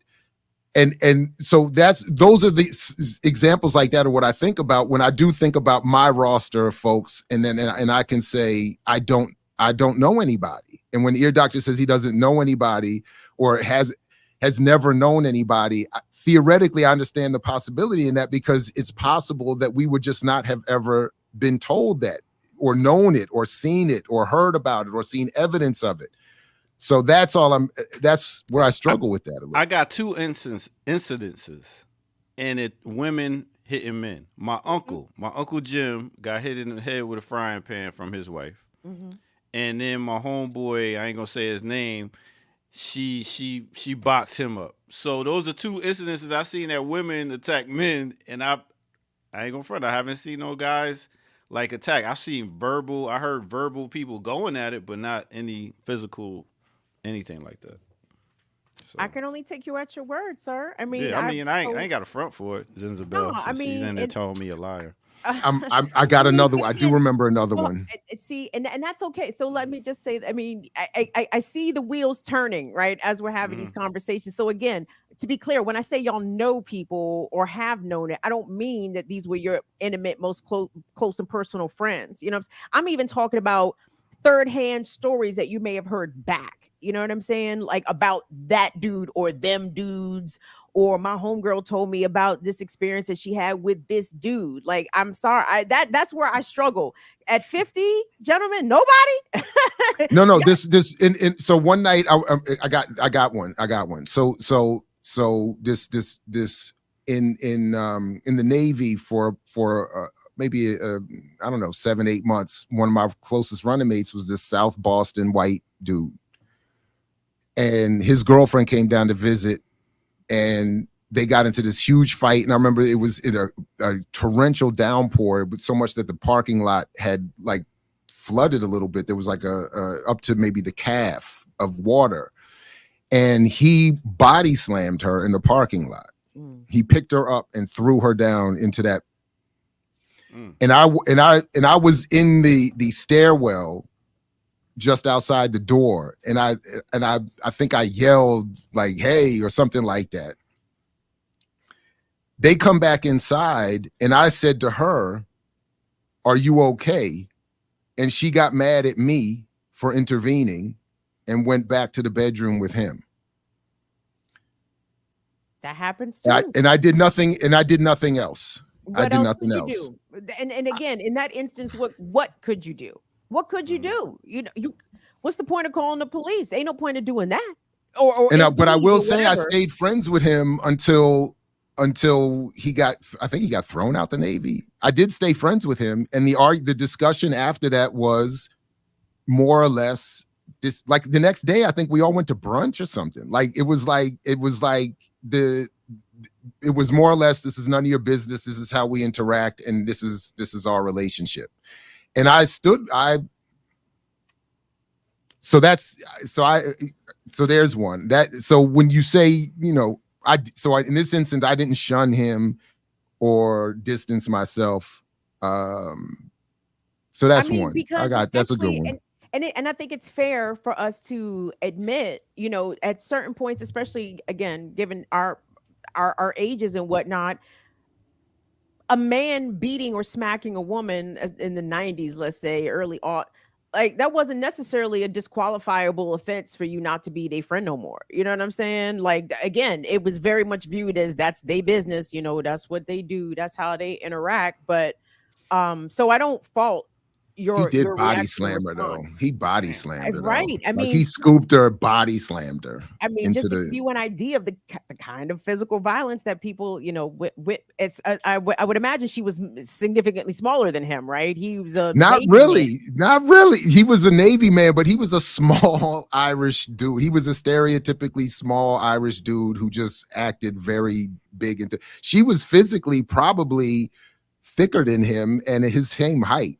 He was just drunk and violent. Like he wanted to, he would at times try to fight me. And I was way bigger and stronger than him. But when especially drunk, it just didn't matter. And at the time, I liked that about him. I was like, look at this little wannabe tough guy. And he was a real little tough guy. But so let me say this also, like when I say about, do y'all know, or, y'all know somebody. So absent, let me subtract my experience. When I was born knowing two abusers. Okay. My father beat both of his wives. My grandfather beat my grandmother. So by default of me being born, I know two abusers. So that's what I mean. Like we don't like to think about these things. You don't want to think about your grandfather punching your grandmother. You don't want to think about your auntie getting beat up by your uncle. You don't like to think about these things. But when we think about the context of, do we know any abusers? Let me speak for me. Yeah. One of my parents was an abuser. One of my grandparents was definitely an abuser. So I already know two that I am de facto, automatically related to, not even including the ones that I ended up encountering in the world.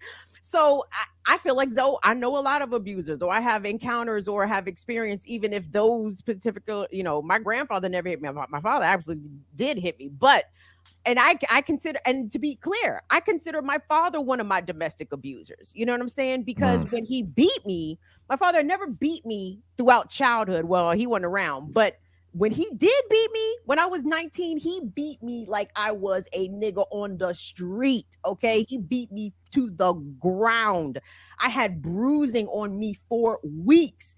My family members, some of them were around. They saw it. Nobody jumped in. Nobody tried to help me. Like, I'm still mad about. I was 19 years old. My father had no business putting hands on me, but he did, and that didn't shock me once I found out that he had also abused his wives. And I can only imagine who else the fuck he abused, because I know it doesn't just end or begin with one. It's usually more. So again, maybe this is just my experience. Maybe only my father was beating up on people. I don't know. But like, I when I hear that I don't know nobody, I have to believe you, but it comes across as a little disingenuous because of the time period in which we grew up, and by extension, who raised us.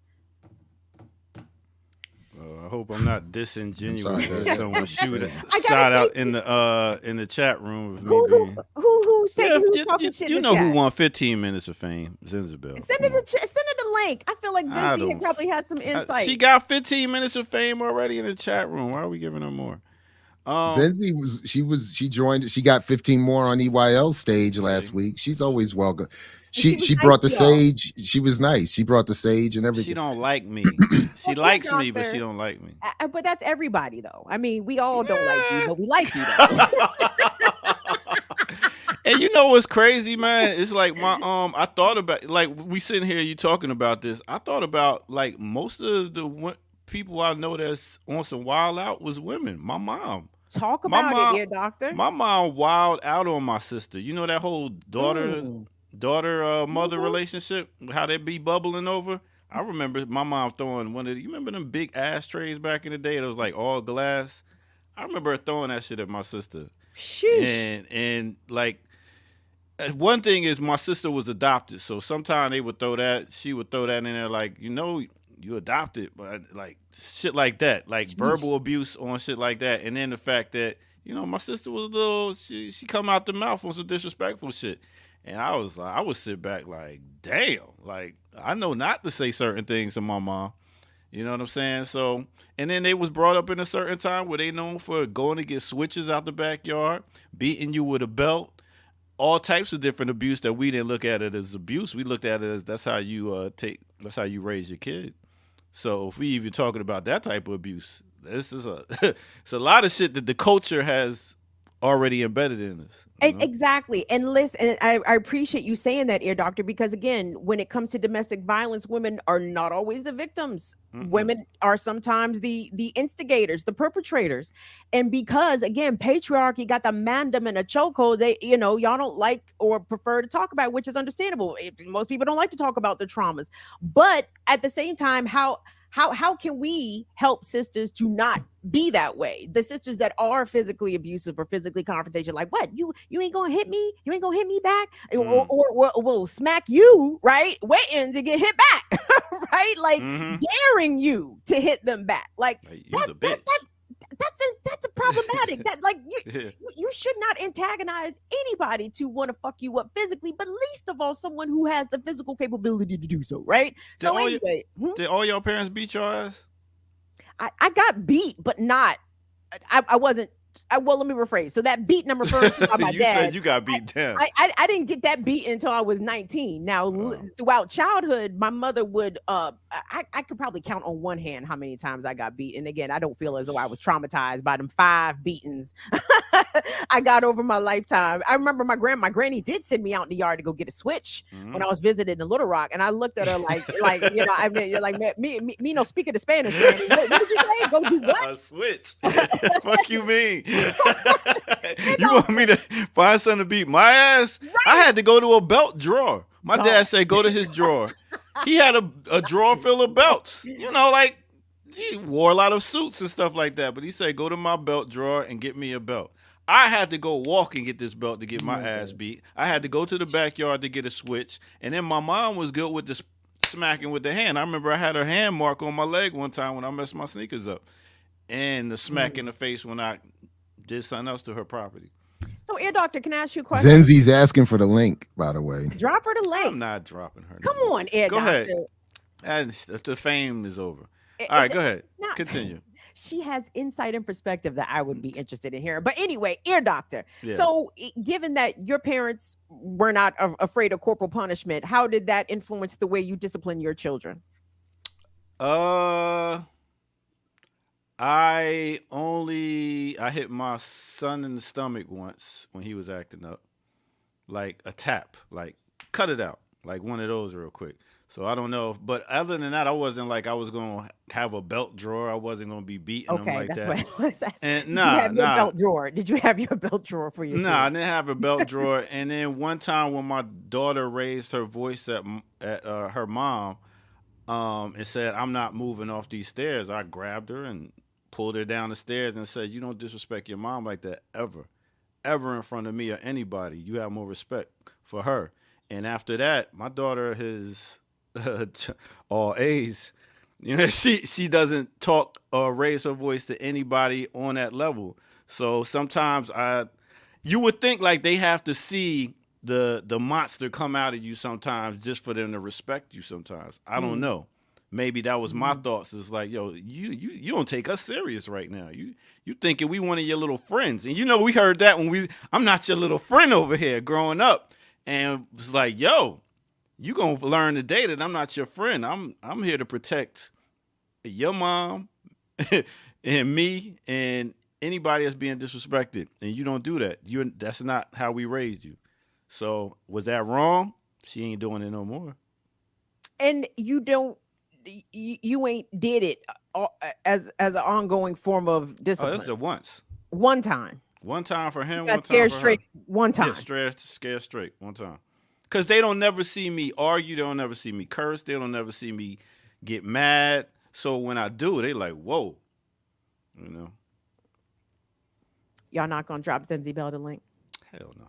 Go ahead, Jared. What was you about to Zenzi, say? I'm trying. You see this niggas hating. I don't put plural on that. I think she should have the link. I think she should be given the link. You need to stop putting plurals on them men's sometime there, Kim. Because I mean, but here's the thing, doctor. If it doesn't apply, let it fly. You know what I'm saying? Only a hit dog will holler. So, and I say this is why I appreciate my male viewers that watch Burn It Down with Kim Brown, because I be going in on the men, but they understand who I'm talking about, and number one, who I'm not talking about. You know what I'm saying? If I'm not talking about you, if the shit I'm saying about men and men's behavior don't apply to you, nobody should get mad. Nobody should feel some kind of way. Nobody's feelings should be hurt because I'm not talking about you. But what I want people to understand is that I'm talking about somebody.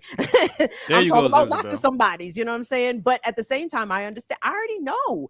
I'm sorry. I know too many good dudes, good brothers, good husbands, good fathers. Like, I know too many of them to make blanket statements about men. However, when we're talking about harmful men, the amount of fuckery that the percentage of I can't say how big or small, but I assume that it's small, but the small percentage of harmful men are allowed to do tremendous fuckery, like widespread fuckery, decades long worth of fuckery, you know. And again, not just the Diddys and the Bill Cosbys, regular ass people in the community, coaches, pastors, clergy, teachers, like people are allowed to do long-standing fuckery, and I don't get it. Listen, speaking of widespread, no, I'm just playing. Let's give it up for Zenzabel. Zenzabel. Pause. I just feel a need to do that for her. Oh man, Zenzabel, what's good, yo? Welcome to the remix, Zenzabel. On screen for the remix, first time. Glad to see you up here, sis. I'm saying this is like my first. No, this is not my first time up here. I haven't been up here for a long time, and Ear Doctor was not on screen when I was here. But I'm gonna basically say that when I give you grief, Ear Doctor, you deserve every single one. Oh wow, you think? Every last one of them. Okay. I'm an equal opportunity dragger. It's only when you deserve it. And you're perfect. How y'all doing? Good morning, sunshine. I got a couple of things that I want to say. Yes, we should be speaking of issues, no matter who is affected by them. But I get super bothered when the only time brothers bring up or sisters or anybody brings up the abuse that women do to men is when women are talking about the abuse that we suffer. And then the whole conversation gets derailed. And this shit happens all the fucking time and way too many fucking times. That's why I'm really over it. Period, point blank. If y'all really gave a fuck about that shit, y'all would bring that up without us having to bring it up first. That's what I'm saying. Second of all, you want to talk about people who weren't spanked or beaten as a kid, you're looking at one right here.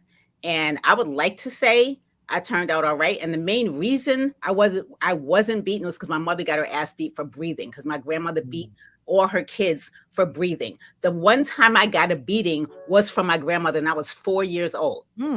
Because me and I have a biological aunt who's 11 months younger than me.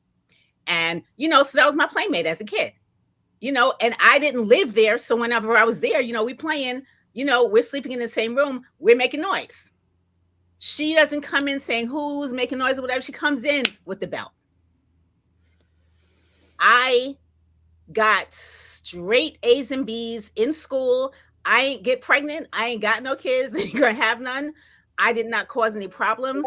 And yeah, I do understand that, this is how things were back in the day. But I also understand there are a lot of people in prison that got their asses beat on a regular basis. So it does not correct anything. And we're starting to see that. And and my mother because my mother, I don't know what she said to my grandmother, that my grandmother didn't put her hands on me again, but I would also get snide comments. That's why you need to get your ass beat. For what? For wanting to go outside and play in the yard? So let's get back to me, Zenzabel. Yes, let's get back to you. Now, is your name being Chief's shit starter one of the reasons you This is always come actually at me? leftover from Friday that I didn't change. And I mean, it's showing that you're here to start the shit, and with me being on screen, being not giving a fuck about what people thought, so I just say you what do I give a say. fuck. You do. You really. It's do. amazing how you tell me everything about myself, and 'Cause I you know. always correct me like you know me like that. 'Cause you need to correct. I'm just amazed. You should be. How do you know me like that? I just know. I be knowing shit. I mean, Zenzi. I'm glad you were able to come on so that people can understand that people think they know everything. Yeah, Doctor ain't the running. Chat room is in the building. You know what I'm saying? Here's your leader. Zenzibel, let me ask you this, Zenzi. Like, do you have any constructive solutions or offerings about how brothers can better tackle these conversations? Because it's obvious that it's hard for them, right? Like, it's tough, and I get it because it's awkward. People don't know what to say.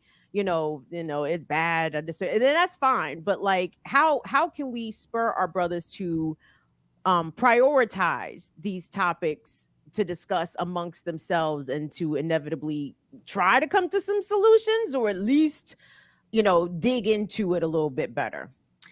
And I always say prefaces, so maybe I don't know what the fuck I'm talking about, but I'm gonna say it anyway. I think that the hardest thing to do, and I'm talking from personal experience about other things that I've had to deal with in terms of correcting problematic behavior. Look at the shit you're doing.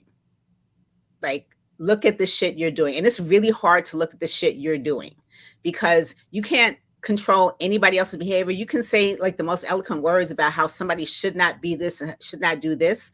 Look at what you are doing that can be either fostering or encouraging abusive behavior in your own personal life. And it's really hard for people to do that. It's really hard, sorry, there are levels to abuse. There are levels. It's not always physical. And a lot of times it doesn't start as being physical, but it escalates to that because the other shit was allowed. Yeah. Right. Raising your voice, being disrespectful. And y'all know what disrespect is. I don't give a shit. Y'all may pretend y'all don't know what disrespect. You know what disrespect is. The silent treatment, instead of speaking about what you're feeling, even if you're just like, okay, you know something, I really don't think it's a good time to talk about this right now, so I'm not going to, as opposed to just doing a silent effect, as opposed to like slamming the phone. You can't slam phones down anymore, but just, hanging up on somebody. Doing certain antagonistic behavior can lead to more antagonistic and physical behavior. So the way that people can start is looking at the shit that they're doing. There is no way on this planet that you never knew an abuser in your life. I don't give a fuck. There is no fucking way. In this culture, we live in a fucking poisonous, toxic, abusive culture. There ain't no damn way in the world you have never run into an abuser in your life. And you really need to think about the definitions, because some people think, oh, well, she went back to him, so it wasn't abuse. That is a byproduct of a woman being abused, going back. This is, if you don't understand what domestic violence is, shit, educate yourself. We didn't understand what fucking African culture was until we started reading about it, because we had to learn about it. Learn about something. You want to really, really, really, really, really give a shit about something, learn about what it actually is. All right. So you're not oh, well, Cassie must have done something to make Puffy just go off like that. Well, thank you, Zenzi, for your coming through and sharing your thoughts on this. We got other people that came and feel like they have some thoughts too at the bottom. Oh wow, That's why I wasn't going to put it in the chat room, but we had to let Zenzi come through. Zenzi, no doubt, I appreciate you all the time, and be a little nicer to me. That's all. No, I'm not gonna do that. Hey, I'm not gonna do that. And I'll continue to bring it to you also. All right, you have a great day. Just real quick, we are just in the process. Bring whoever is coming up next, but Friday we already taken Kim's advice. We're going to be reviewing F Designifier's new video on the new Manosphere, and he will be joining us in the 10 o'clock hour Friday morning. Working behind the scenes. Look at God. Next we got let's give it up for Musa. Musa, what you got going on? What's up, Musa? Peace, Hey, Musa. peace, y'all. It's early in the morning. I'm working. I'm not about to turn my camera on. I We'll take that appreciate y'all voice. having this conversation, and I just wanted to make one point and ask a question. So I think the emphasis on do you or don't you know someone in your circle who's an abuser, I understand the sentiment and I share it, but I think there are more prescient approaches. Knowing how to identify, like was just said, what abuse actually is, and then any kind of advice, methodology, guidance, especially tried and true methods for de-escalation, I think is very important, that there's like a tangible skill associated with that. And the reason why I'm very interested more now than I was recently is because just last week there was a situation in my neighborhood in which one of my neighbors was in the front lawn screaming, "Call the cops." And all of my entire neighborhood is majority Black people. I was the only person who went outside and intervened. And when I walked outside, and these are young people, I think they're literally 20 and 21 years old, a young man and woman. He had his arms around her neck and she's screaming, "Call the cops."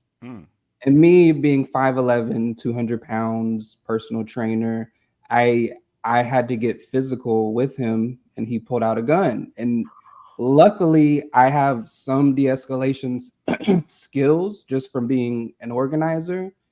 But we all know how left that could have turned very quickly. And so I'm really specifically interested in if there's any methods or, books written on it, podcasts that are actually really dealing with, like, when you see a situation with your own eyes, what is the safest and best way to intervene? Because in that moment, what am I supposed to say? I'm an abolitionist. I don't believe in the police. It was quite the my back being in the corner kind of situation. So that's all I had. I just wanted to get y'all's thoughts on that. Appreciate you, Musa. We gonna Definitely. we gonna Thank you react for to that. and then we gonna. And I don't know of any podcasts or books on that off the top. But can I say that is like the scariest worst case scenario that Musa just described, where someone is being assaulted, the victim is calling for help, someone, a third person, responds to help, and here comes the abuser threatening violence against the person coming to help. And that is a real life scenario. And Musa, I'm so glad that you survived that situation. I'm so glad that the young woman hopefully survived that situation. And I get stuck there too, because I understand, because I mean, let's keep it a buck. Yes, I know we talked about some situations where women have attacked, but we know who the real dangerous folks in this society are. It's men. Even men know men are dangerous, right? Like, that's why there is a reluctance to intervene, because these niggas is crazy. These niggas could pull out a gun and shoot you for trying to get him up off his lady, right? So and that's where I fall down a hole, because I don't know what the solution is to that. I'm so glad that Musa did something as opposed to nothing, which is good. But what is the correct something or the specific something? I can't say what that is that keeps everybody safe in that scenario. And I don't know if anybody did call the police in that situation, Musa. We definitely know that the police showing up was not going to make the situation any better, right? So anyway, I struggle with what to tell people to do, or what the correct advice to do, even if you are a witness seeing strangers in some sort of domestic entanglement. What do you do as a witness, as someone hopefully that wants to stop it? But me, for example, y'all, I'm disabled. I'm 5'2", I'm 100 pounds. You know what I'm saying? Like, I am in no physical position to be breaking up, to be getting some man off of anybody. You know what I mean? So I think about this too. I struggle with this as well. So I just wanted to say that. All right, we got like 2 minutes left. We got New Being Me. New Being Me, what's good? Greetings. Thank you guys for logging in. I just want to say, to go on the sister's point, Mrs. Kim, I also come from a family, father, grandfather abusive, grandmother's probably father abusive. And I'm a tick tick boom sister, and my sister and I, like I've had many confrontations with men, and like the sister was saying, sometimes abuse, and I think like the brother was saying, it is very important that we learn how to work it out. I'm a Caribbean person, and sometimes in the Caribbean, come on now, like, oh, this is just what they do. But I think I've been like so hyper vigilant because I've seen my mom. I've heard my mom get beat on the other side of the room. So, let a man come to me in a funny, aggressive way, whether physically, emotionally, verbally, passive aggressively, it's on. So, and then my sister and she beat down plenty of men out of self-defense, and she's a fitness instructor.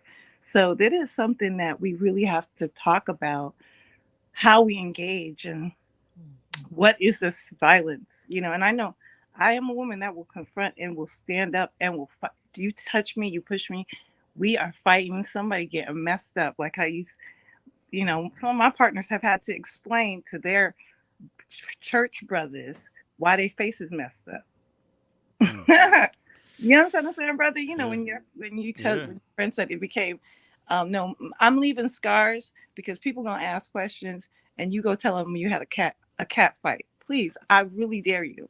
So anyway, so that is, and I think that some of us as women and women who've seen that, we're angry, like you, sister, who had the, if I did run across my father, he would have probably beat me down. That's a pure misogynist. You feel? So,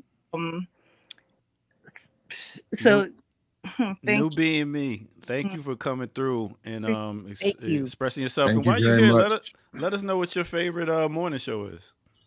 Well, definitely it's the Black Power Network, Black Power Media, or Black Liberation or whatever. Just keep doing it. And thank you. And thank you for healing our generation and the next generation and the ones that were before us. So big thanks, Rastafari. Thank you. Thank you. Thank you so much for that. All right. Boom. There it is. Listen, we will get to one more, but we gotta go. Or should we? Yes, we got one more. We should. We got one more. Don't have them in there right. sitting there like that. H, what's good, H?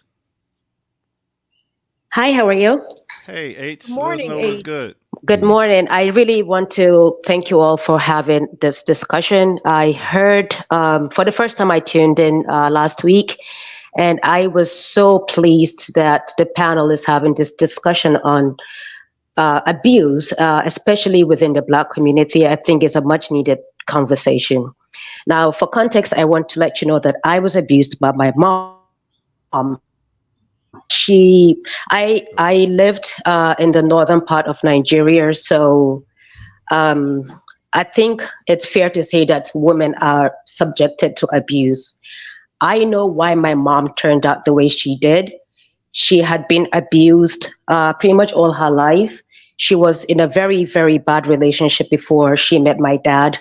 I think about it now, that was kind of a defense mechanism. That was a way for her, in a way, to find strength or to show strength. But in all of that, I was sexually abused as a child. And I believe a lot of that happened because my abusers were very aware that they saw the relationship my mom had with me.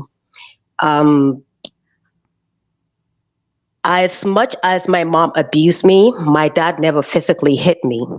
But I would all the women or all the girls around me were being abused by men. And so each time I talk about abuse, I'm told, where is the statistics? Where is the numbers? I want to know, is there any data on just physical, just any kind of abuse that Black women go through? I never liked the whole culture of hip hop because I just believe that there's immense abuse of women.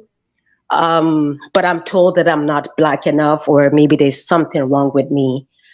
I just want to know how we can have a better conversation about abuse in the Black community. All right. Well, listen, thank you, H, for coming through and sharing your thoughts. Thank you, H. I will say that hip hop is a culture. Rap is part of hip hop. So it's a lot of rap songs out there that are disrespecting each other and calling people out of their names. If you're talking about the culture of hip hop, it doesn't root off of doing that. So it's actually talking about unifying us as a people when they're talking about the beginning of hip hop. So, but yeah, rap music right now, as it's being commercialized and getting money made, a lot of that is putting out there. So, but thank you, H, for coming through and sharing your thoughts. Really, And, thank you. Continue Thank to you. support us. What's your Sure, favorite? thank you. What's your favorite morning show now? I would say EYL. Oh, we're out of here. You're out of here, H. God damn. Ear doctor think All right. he on like the actual radio station. Like, what's your favorite station? You know what I'm saying? Listen, it's about to be the Black Liberation Station.